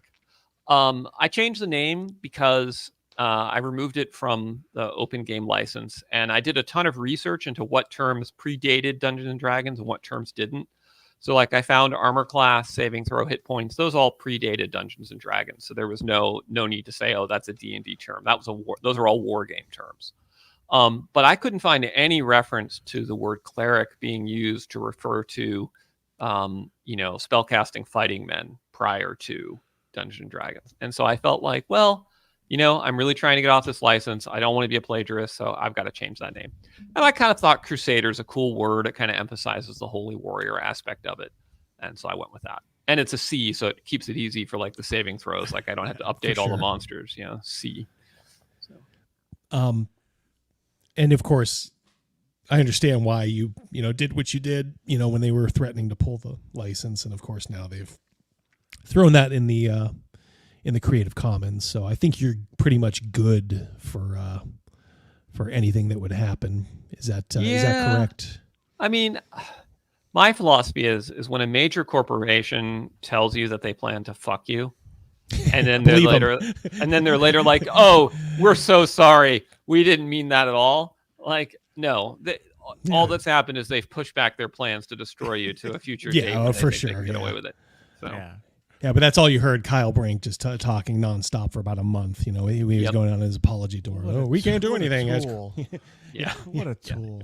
Creative Commons. It's Creative Commons. Nothing we can do. Creative Commons. Blah, blah, blah, blah. So it's I only say that in that you did the right thing by unhitching your wagon, or your start of their wagon. But I also don't think you need to be probably worried about anything, about them doing anything, which is good. I'm not overly worried at this point. I just figured just try and do it right. If you're doing something, do it right. Yeah. Now, in addition, you kind of put a little spin on the race as class, from the old, Beckme rules where, you you were a dwarf instead of a fighter, or you were an elf. You sort of pay homage to that, but you with a little change. We have the dwarven craft priest, the dwarven vault guard, the elven nightblade, the elven spell sword, the Nobiran wonder worker, and the Zaharan ruin guard. Now you can talk about all of them, but what are those last two? Like, what is a Nobiran and what's a Zaharan? Yeah, so those are from the Aran Empire setting, which is the default campaign setting. The Nobiran are the descendants of demigods and heroes of the Empyrean Wars. You might equate them to Dunedain in Lord of the Rings. The Zaharans are the survivors of a fallen empire that was dedicated to evil and chaos that used to hold mankind in its thrall. So you might think of them as similar to Black Numenorians from Lord of the Rings, or Stygians or Acheronians from Hyboria, or Melnibonians from Elric. Yeah. So the Nobiran Wonderworker is essentially a thaumaturge who can cast both arcane and divine magic. And then the Zaharan Ruin Guard is a fighter who can channel dark magic through his weapons.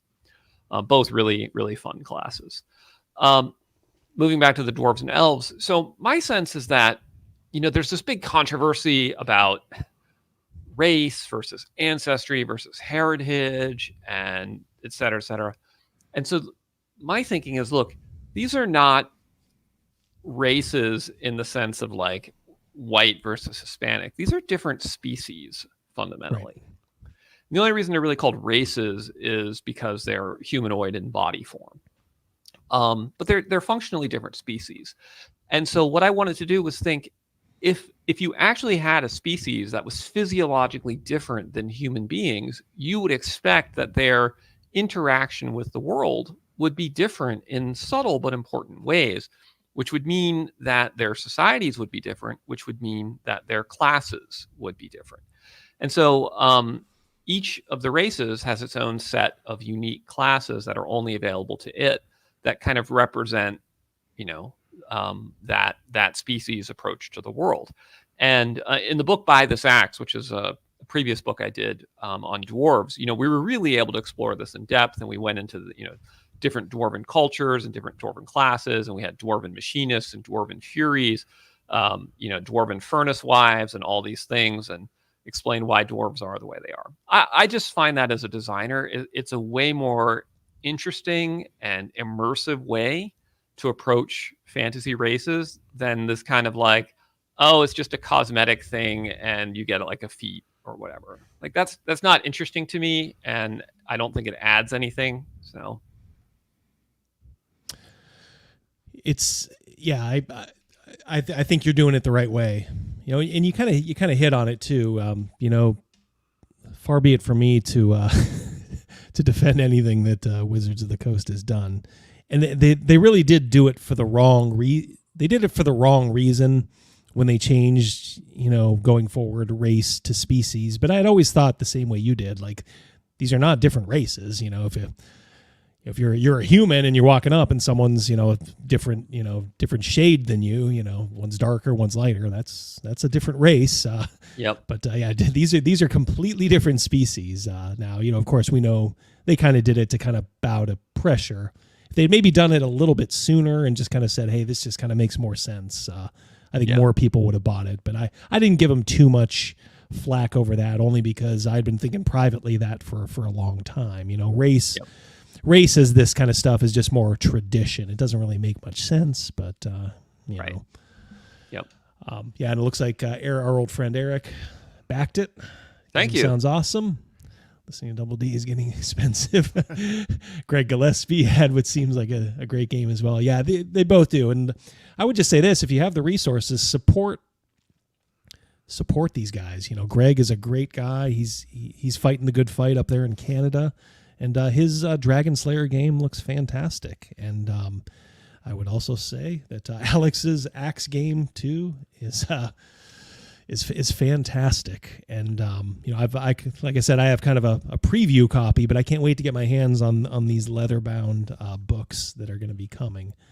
So I think there's, look, if I'd like to think we're kind of successful here on this side of the fence. I know I'm blessed, to have a decent day job, so I can afford to not only have these guys on and learn from them, but I can afford to kind of support them too, and I'm very happy to do so. So if you can too, consider it. Well, these guys are actively trying to make the game better. Well, we have Wizards of the Coast, for example, that have done the absolute opposite, but still deny it. And other companies as well. These people are going in there and taking a step and, putting in a direction that people are going to enjoy. They're going to, they're going to want to play. Bust up that imagination there. Try to bring people in.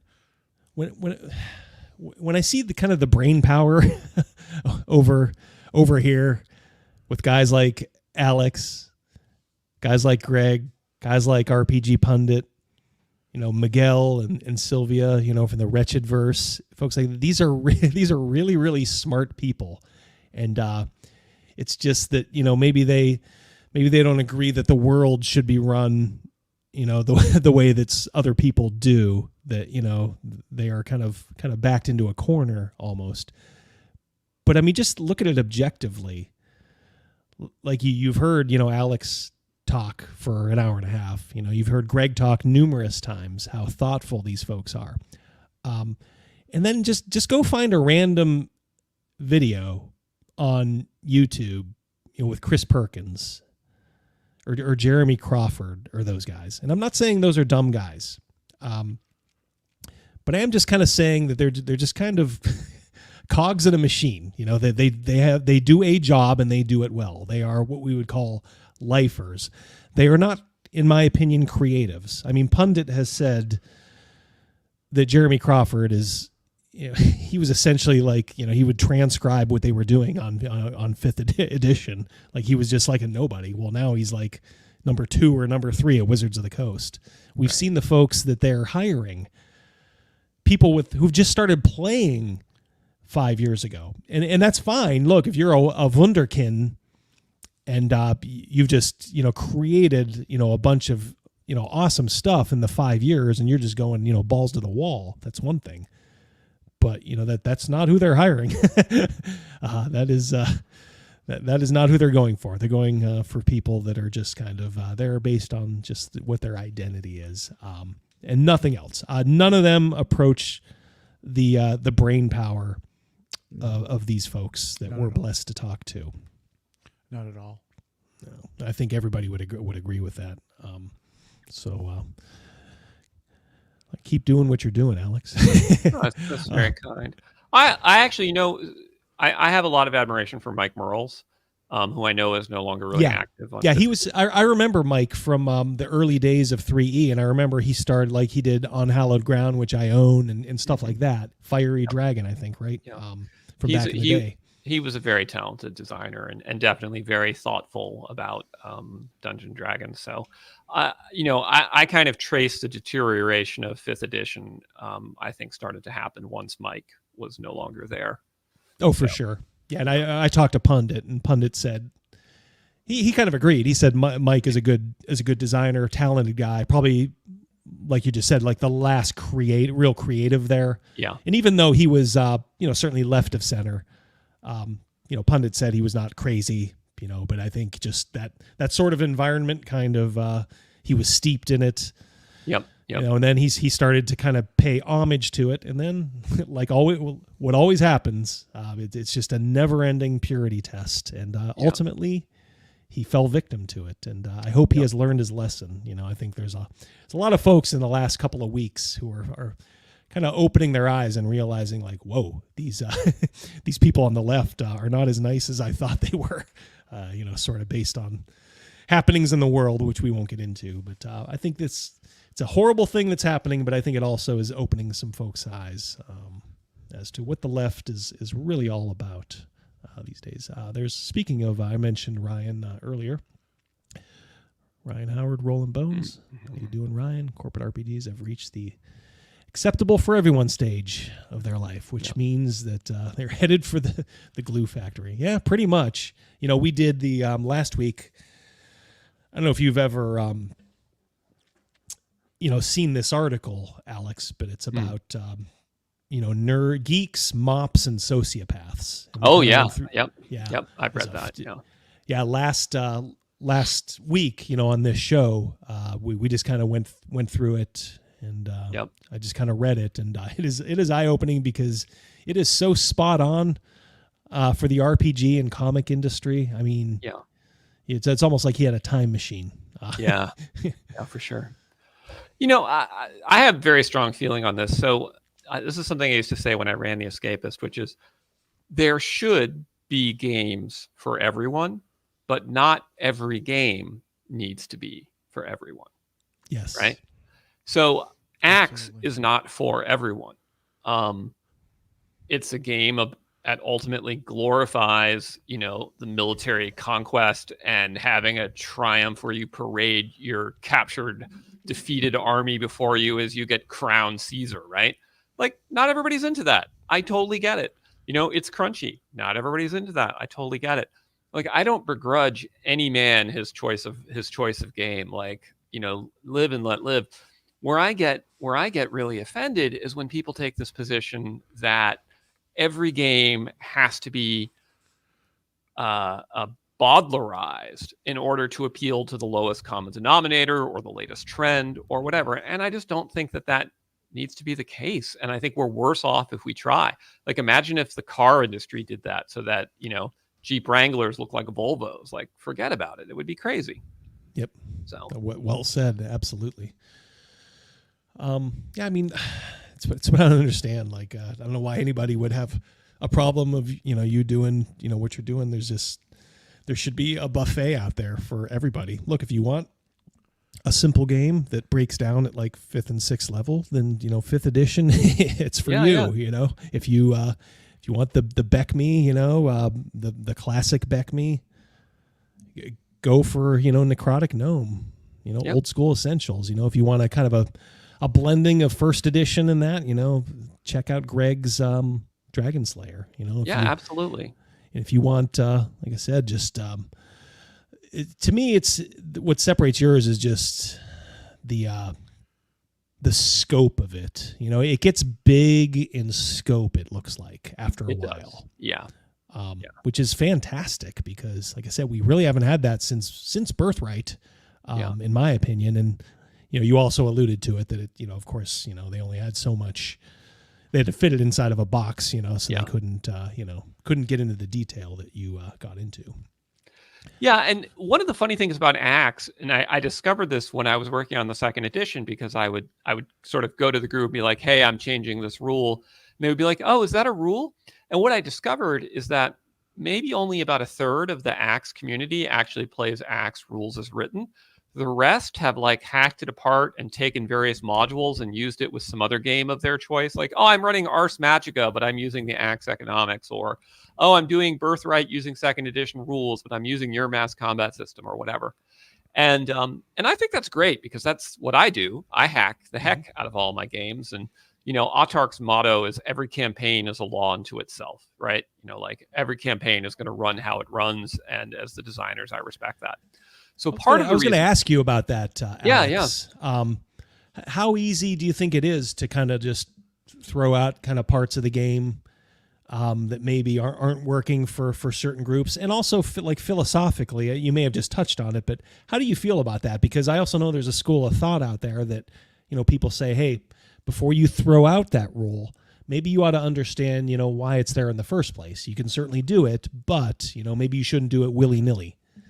Yeah, so I've really tried to make clear why the rules are the way they are so that people don't throw them out willy-nilly. And certainly it plays best as an integrated system. But I've also taken great pains to kind of open the hood. So if you go through like our judge's journal, for instance, right, it explains how all the spells are built. It explains how the classes are built. It explains how the races are built. It explains how the magic types were built. And so you can just go to town and customize the heck out of that and know that anything you create using those systems will be completely compatible because I eat my own dog food, right? I'm not giving you a system to create classes that I don't use. I'm giving you the system to create classes that I do use. And I think that's part of why the game is big as well, is because for everything I do, I kind of explain why I'm doing it. And then I show the math. in designers' notes or judges' journal sections or things like that. There's some things that are harder or easier to hack, but overall, it's purposefully built to be very modular, very fractal, very hackable. So I welcome that. Yeah, I've always subscribed to that too. Yeah, you should kind of have an idea of something, of why something's there, but you're also not. It's your time, it's your table, it's your people. You don't. Yeah, exactly. You don't owe something to somebody. You've already bought the book. You can do what you want with it. So if something's not working, just do something that does work. And ultimately the goal is to have a little bit of fun with friends around a table, right? Exactly. Like, here's an example, right? Like, let's say that because you guys are playing with a bunch of adults that are pressed for time and you only have 2 hours every 2 weeks, and you're like, well, it's gonna, we'll never get to the end game of ACKS with that time, right? And so the GM says, you know what, I'm gonna award double XP for treasure and monsters, so you guys will level twice as fast because we have half as much time to play. Great. You're not going to break anything. Have a good time. I mean, time is so precious, especially, getting into our age and that you never know what can happen. So it's like, good Lord, even if you just wanted to say like, all right, guys, we've been at this, do you want to advance it up? Yeah. A couple of years, you guys can add a few levels, let's pick it up at a later time, when maybe other things are happening. That's trying to tell people that like that's fine to do. I mean, you don't want to maybe make a habit of it, but good Lord, if time is precious, like you said, Alex, don't be afraid to do stuff like that. Absolutely. In your big battles, you have this whole system here, and I know Birthright had a mechanic for this. And I think ACKS does too, of kind of zooming in to the heroes inside these historic battles that you're going to make with ACKS. Can you just comment on that a little bit? Yeah, sure. So there's two different systems for combat at the mass level. There's the system that's in the core rules, and then there's a separate tabletop board game for people that want to go full war game about it. So we'll focus about the one that's in the core rules. So the way that works is that units are assigned a battle rating, which is an abstraction of their combat power. You field your army into 3 zones, left, middle, right flank, and the reserve. The opponent does the same, and then you sort of see who's fighting who, and your goal is to try and eliminate the enemy in one of the zones and win the battle. And then the player characters, or the NPCs, can be placed into those zones from which they can do heroic forays. And what they do is they bid for the battle rating that they want to confront on their heroic foray. And the higher they bid, the more enemies they have to fight in their foray, which is handled at the 1-to-1 scale.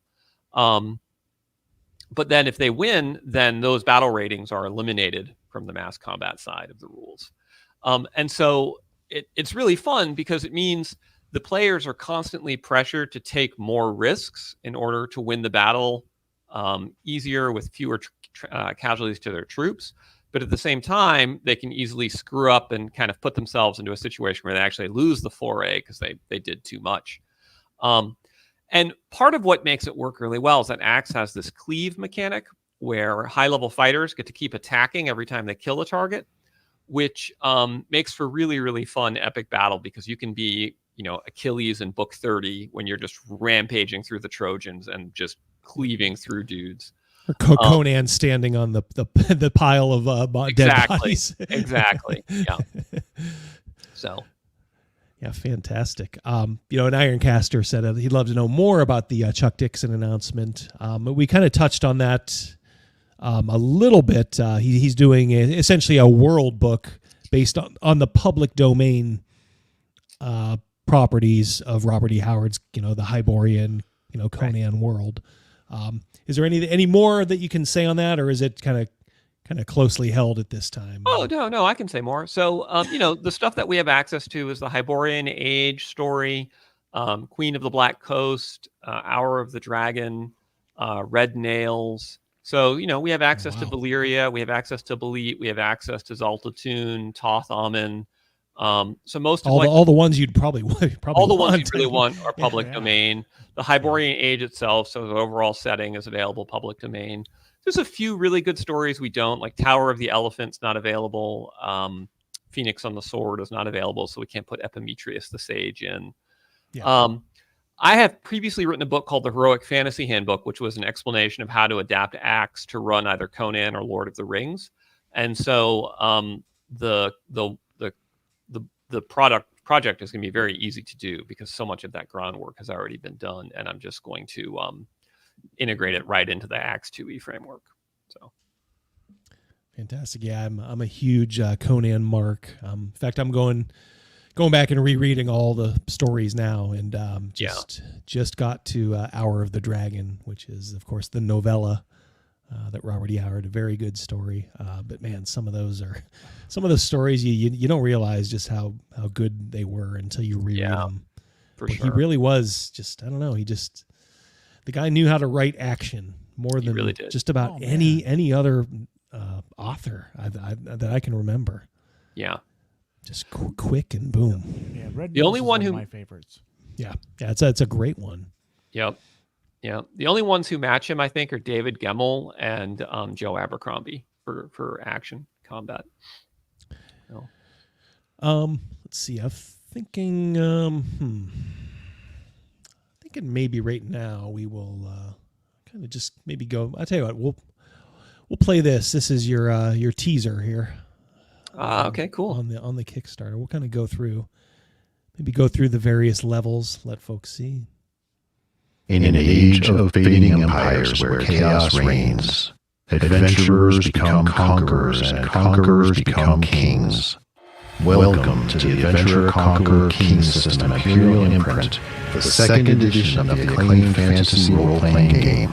Built upon 12 years of playtesting and meticulous research, ACKS 2 is the apotheosis of old-school fantasy gaming.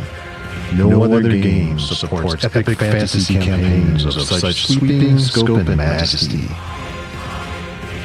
Whether you want to crawl through dungeons, explore the wilderness, research the secrets of magic, run a merchant emporium, build a spy network, command a navy, raise a legion, rule a realm, conquer an empire, or even become a god. ACKS 2 has the breadth and depth to support your playstyle. With ACKS 2, the world isn't just at your fingertips, it's waiting for you to shape its destiny. Your saga begins now. That's a great trailer. Great use of the artwork. Thanks. Very My brother did that. He took all of the art that we had by Michael Siergos. He turned it into 3D, and then he edited the video, put it to the soundtrack, and did the voiceover. So I'm actually like the sort of slow and untalented member of the Macris family, and so like I turned to my brother to actually get things done. It's kind of like when you're reading Conan Doyle, all those Sherlock Holmes, stories, and you're reading along, and then all of a sudden it's like he springs on you one day, like, oh yeah, I got a brother named Mycroft, and he's the smart one. Wait, what? Yep. That's exactly how I feel every time I interact with my brother. So. $5 super chat from Black Lodge Games. Will domains at war battles be compatible with ACKS 2? Or will it require conversion? If conversion is required, will there be a new version of battles? All right, so we're to war battles. Can you explain that a little bit for those? Okay, yeah. So Domains at War Battles is the hex-based miniature war game that goes with ACKS. That's the more complicated one that you don't have to use, but if you want to, if you want it, you have it. Yeah, and that's a game similar to like Debellus Antiquitatis or Warhammer Fantasy Battle or things like that, right? Like miniatures moving around on a battle map. So it will actually be probably more compatible with ACKS 2 than it was with ACKS 1 because I've gone through all of the combat rules to make sure that they're very tightly integrated between the two systems now. The only area where some conversion will be required is because I had to change some of the spells. And so, there isn't some of the classic spells that Flame Strike that were D&D-isms don't exist and have been replaced by other spells. but it's going to be relatively trivial for a game master to figure that out. I have thought about doing a new version of Domains at War Battles, but I think if I did, I would try and do it as a big Kickstarter with miniatures, where you're actually getting like the Aran legions and things like that. So, which has always been something that's I wanted to do, but has felt outside of the league of possibility for me, because my typical Kickstarters have been 30K, 40K. But, you know, knock on wood, if we're into six-figure world now, then suddenly a miniature game becomes possible. So it's a big maybe, waiting to see, but I myself am literally using Domains at War Battles with ACKS 2, and it's fine. Thanks, Black Lodge. Good to see you guys here. In Birthright, they had something called like realm spells, or, you know, during the battle phase, you know, the wizards could, it was almost like a separate magic system where, you know, the wizard could affect the entire battlefield. Is there something along those lines in ACKS? There is. So first off, the high level spells are designed to be really effective on the battlefield. So, you know, you call down a conflagration that wipes out a company of troops and things like that. But there's also ritual magic, which requires downtime and certain special components. And the ritual magic can be very powerful. You can unleash a plague on the enemy. You know, you can cause a cataclysm that destroys a city. All sorts of good fun things with ritual magic. So it's a way I've always thought it should be handled, because you would have time to do that maybe before a big battle, you know, so, unless of course you're ambushed, and it kind of like, you know, kind of precludes it from being used like willy-nilly, right? You know, in a dungeon. Exactly. So it's a good way to handle it. Chris Miller, $5 super chat. Thanks, Chris. Congrats, Alex. Great job. You deserve it. I agree. Thanks. Gotta go. Have a good night. You too, Chris. Thank you so much. And if you guys, after you've supported ACKS 2, after you've supported Dragon Slayer and folks like that, remember too, Chris Miller is, you know, has his own imprint, and you can find it in the description of the video below. Just a little bit further down, we have Alex's stuff up there today. But yeah, Mad Scribe Games, you know, he has his own system. Pretty cool. So yeah, definitely check that out. Let's see. I told you I was going to ask this, and you kind of seemed excited. Who's your favorite historical figure? Alexander the Great.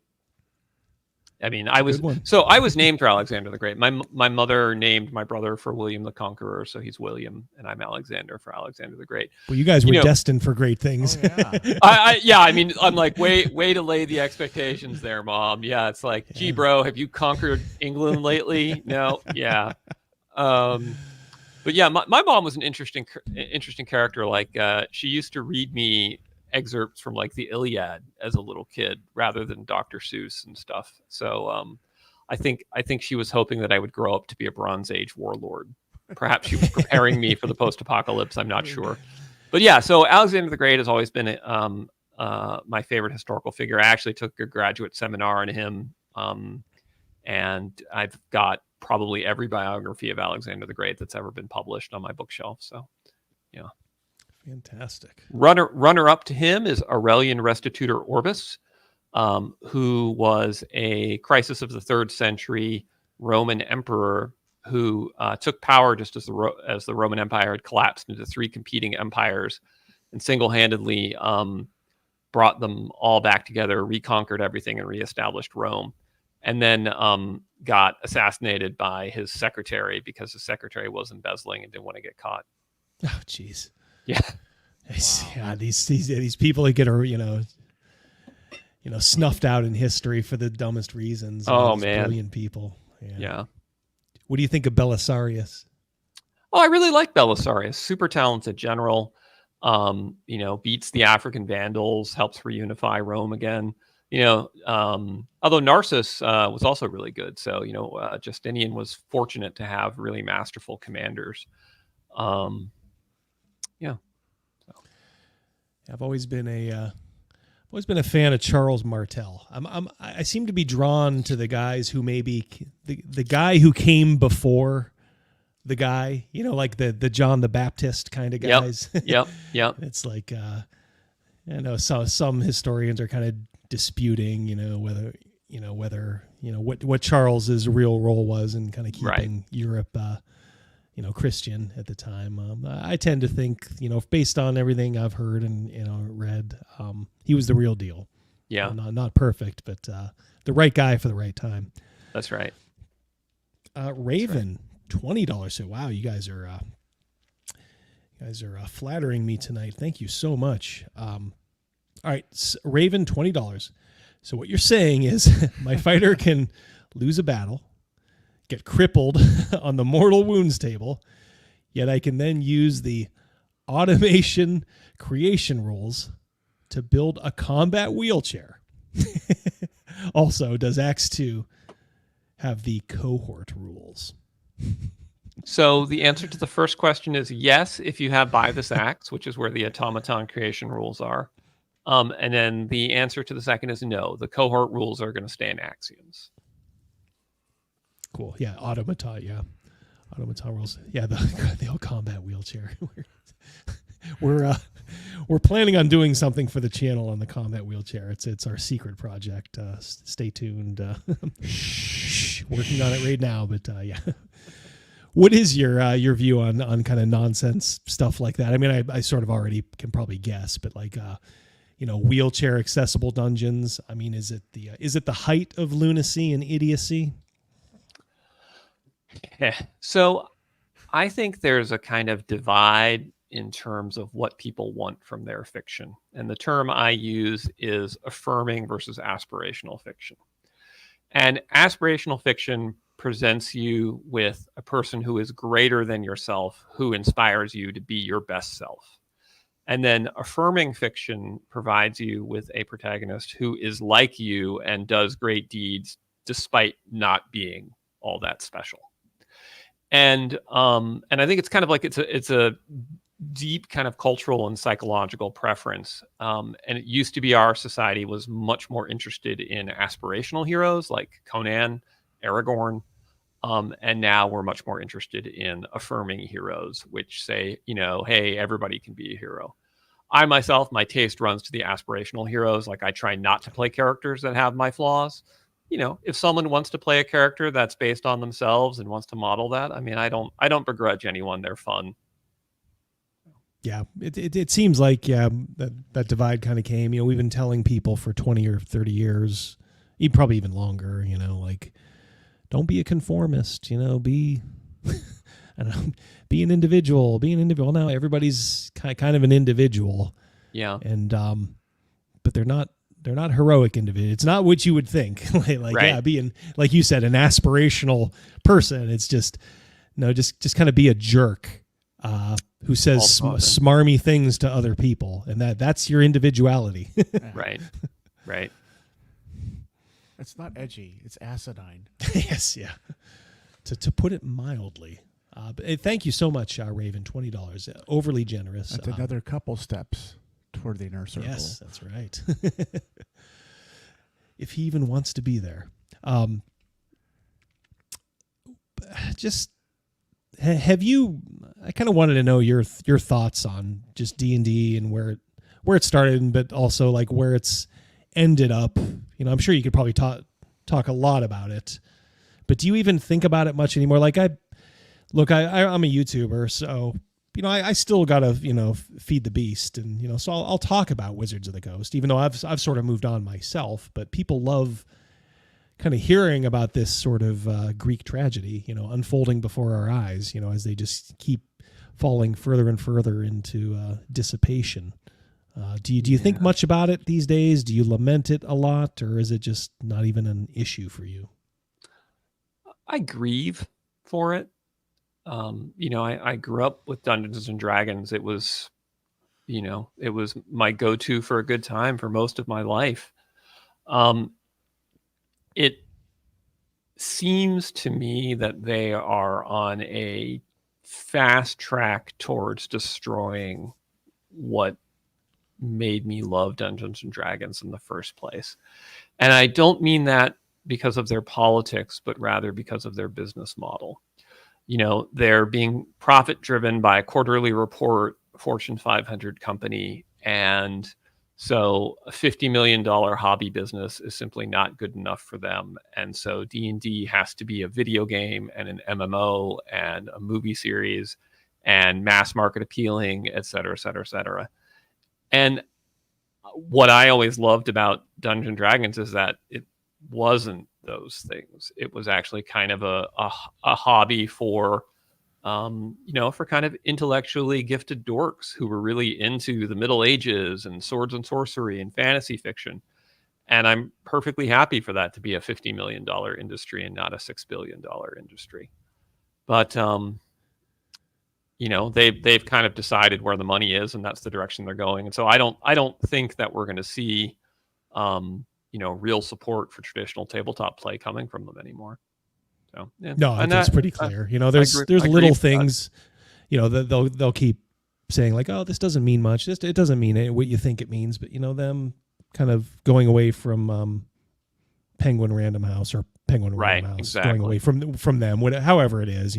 I don't know who did what, but it was decided that it's just not a huge issue, and it will have a long-term effect, and it is because they want you to get your stuff via PDF because it's a lot easier to get that way. Mm-hmm. And they're going to sell you the bundle package. Join the VTT, you'll get the PDF. That way you're almost, it takes the swiping of PDFs, pirating almost off the table. It's just going to be a big bundle package. Yeah. And then they'll upsell you on digital assets and maps and AI game masters and et cetera. So I mean, it's basically microtransaction. Yep. So I have a good friend I game with who was a lead designer at one of the major video game companies. And he told me that he used to love being a video game designer. And since the rise of microtransactions, now he hates being a video game designer, because instead of figuring out how to make a fun, immersive game, now he figures out how to make monkeys pull the lever to get more poker chips. Yes.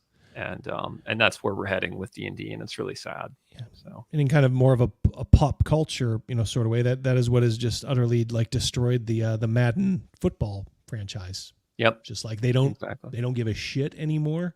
It's like they'll just repackage the last year's with a couple of bells and whistles, but it's all just geared to get you, to, like you said, just pull the lever, spend a little money. It's only a couple of bucks here and there. Yep. That's right. You can see if you're just looking at it coldly, because the people in charge of D&D now don't care about D&D. So you can kind of see why they're doing it. In certain ways, it's not their fault. It's the fault of the people who put it in their laps. You get, what's her name? Cynthia Williams, I think. She doesn't care about this. She's like, well, how do we make money? She wants her bonus. She wants her vacation house, in the Hamptons or, wherever, or on Martha's Vineyard. It's like, maybe it's just inevitable. Maybe it's just inevitable. I don't know. As corporations are currently configured, I think it is, but that's probably a deeper discussion than we should go into. Yeah. Well, it kind of dovetails in with the geeks, mops, and sociopaths, and yep, all that stuff. And then, these corporations, they are just kind of a version of the sociopath. That they're just kind of coming in and. The cupboard will be bare by the time they're done. That's right. And you mentioned the name. Have you ever seen the movie The Founder? No, I haven't. It's a good story. It takes some liberties, but it's about Ray Kroc. McDonald's. Oh wow! About Michael Keaton, right? Yeah, Michael Keaton played him, and it's a poignant scene at the end where he's just bought McDonald's from the two McDonald's brothers. And, he was, the one brother, was just kind of asking him like, hey, why didn't you just steal our system? We showed everything to you. Why didn't you just steal it? And he's like, it never would have worked. He's like, what I needed essentially was something you don't even realize what you have. and it's the name. He's like McDonald's, you know. He's just kind of poetically talking about how it could stand for anything. It's American, and the D&D name, it will always have that power. Yeah, it's the 500-pound gorilla. It'll always be the number one RPG for the foreseeable future. People don't understand that. When the people talk about role-playing games, it's D&D at like 70%, and everything else is the other 30. Yeah, there's just there's a network effect that people underestimate that really has huge implications for the economics of creating RPGs. So, yep. Wizards just like Pavlov, and we're the dogs. You know? Yeah, except for those of us that can kind of see through the the veil. I mean, again, like I said, they kind of make it easy if you're, you know, kind of more prone to be on one side, you know, politically or socially, you know, when you can kind of see through what they're doing. But still, yeah, it's very powerful, you know, because we think the world is what we see online, and we just don't understand that there's a lot of people who are like, huh, what, you know? Yeah. OSR or, you know, OGL license thing. I don't know. I bought these books a couple of years ago. We just keep playing it. I don't do that social media crap. And more power to them. So Well, you know what? I wanted to get into your TED Talk because it was fascinating, but I'm thinking maybe we could save that. You know, if you want to come back maybe towards the end, because I thought it was pretty fascinating. So it'll give us maybe we can definitely talk about that next time. Yeah. So we've been going about 2 hours, and I think it's a good place to stop. I'll tell you what, one last thing we'll do. We'll just kind of go down the tiers.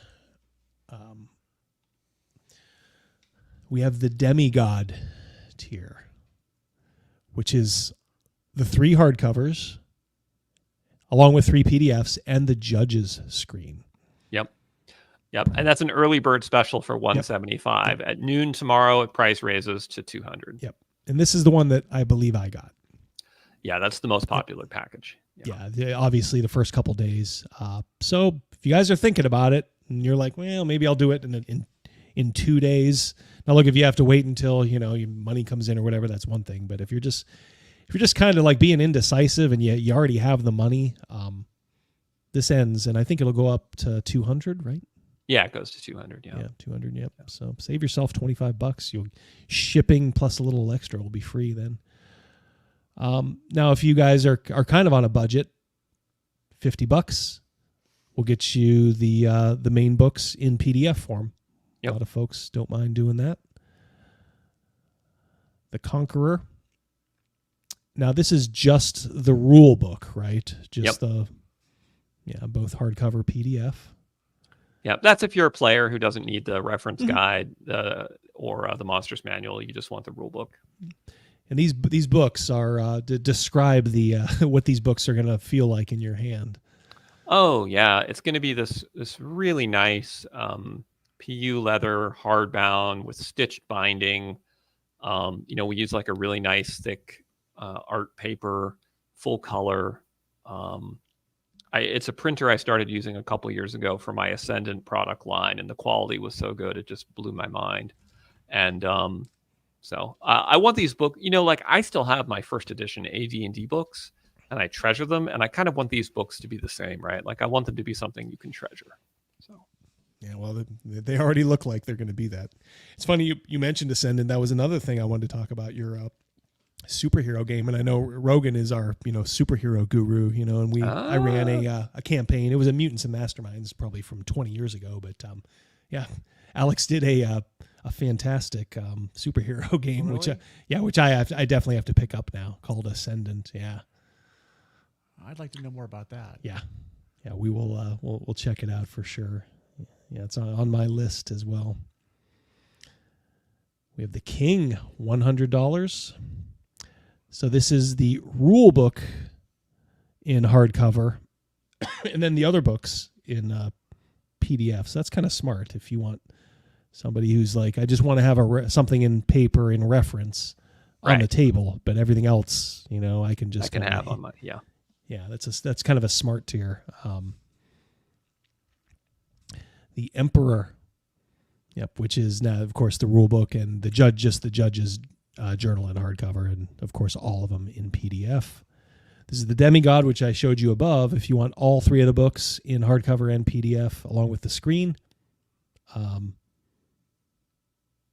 but you'll save $25 if you do it before noon tomorrow. Okay, and then we start getting into the higher tiers, and this is if you have a group of folks, your whole table's like, hey, we're ready to make the switch next year, looking like towards the end of next year, right, Alex? Yeah. I mean, well, so as soon as it funds, everybody's going to get the rules. So they're going to be just text files basically, but the game's fully playable. I'm playing it now. Lots of people are playing it from my playtest community. So. Oh, there you go. Yeah, you can start implementing this immediately. It's just going to take a little bit to have that nice book sitting on your shelf, but I imagine you'll keep updating it, right? New edition or new versions are coming out, you'll just keep updating it. Yeah, it's 1,500 pages, so it's a lot of art and layout, and I couldn't fund it without a Kickstarter. So. Yeah. Oh yeah. What was that, Rogan? That was a lot. I sent a text to you when you sent the link. I'm going through the Kickstarter here, and I'm reading like, holy cow! That's 1,471 pages, 72 pages, something like that. Holy moly!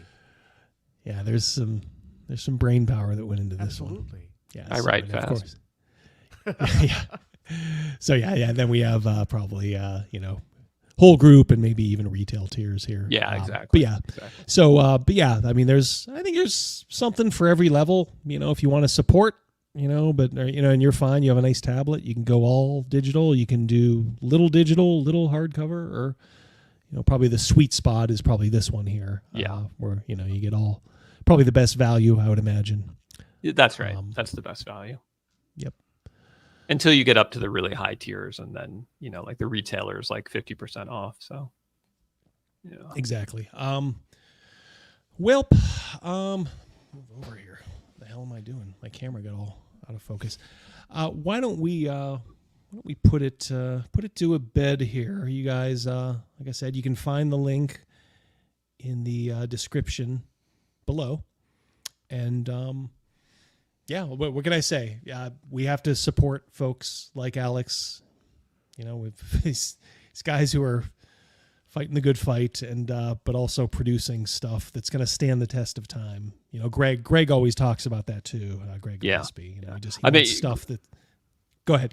I was say Greg and I have been talking every day about Kickstarters and trading notes and things like that. Yeah, he's a good dude, righteous brother. Yeah, yep. The way I see it, you guys you're both climbing the same mountain. Mm-hmm. It's like I think Picasso said about Cézanne or somebody like that. We're just climbing the same mountain. Just at different, different spots, different paces. But yeah, that's why if you have the financial wherewithal, support these guys. I do it unreservedly. So yeah, this looks great. Can't wait to have it. But I think we will talk. Before this campaign is over, maybe we'll try to get towards the back end of this, maybe the last 48. We'll see if we can't. That would be great. I'd love that. Yeah. Well, it was great talking to you. You're a fantastic guest, and what more can I say? Back ACKS 2. Any final thoughts? Just thanks so much for having me on the show. It was a blast. All right, cool. Rogan, anything else? Oh no, I just I'm really anxious to see the product. I really am. All right, very cool. soon. Yeah. All right, guys. Chat, thank you so much. Thanks for all the super chats. Love you guys as usual. And you came out in numbers as usual. I thank you, and Alex thanks you, and Rogan does too. Support Alex. He's making the hobby better. Yep. All right, guys. If you have to take off, Alex, fine. If you want to stick around till after, we can talk backstage after the intro runs. But otherwise, I'll let everybody go. All right. Peace.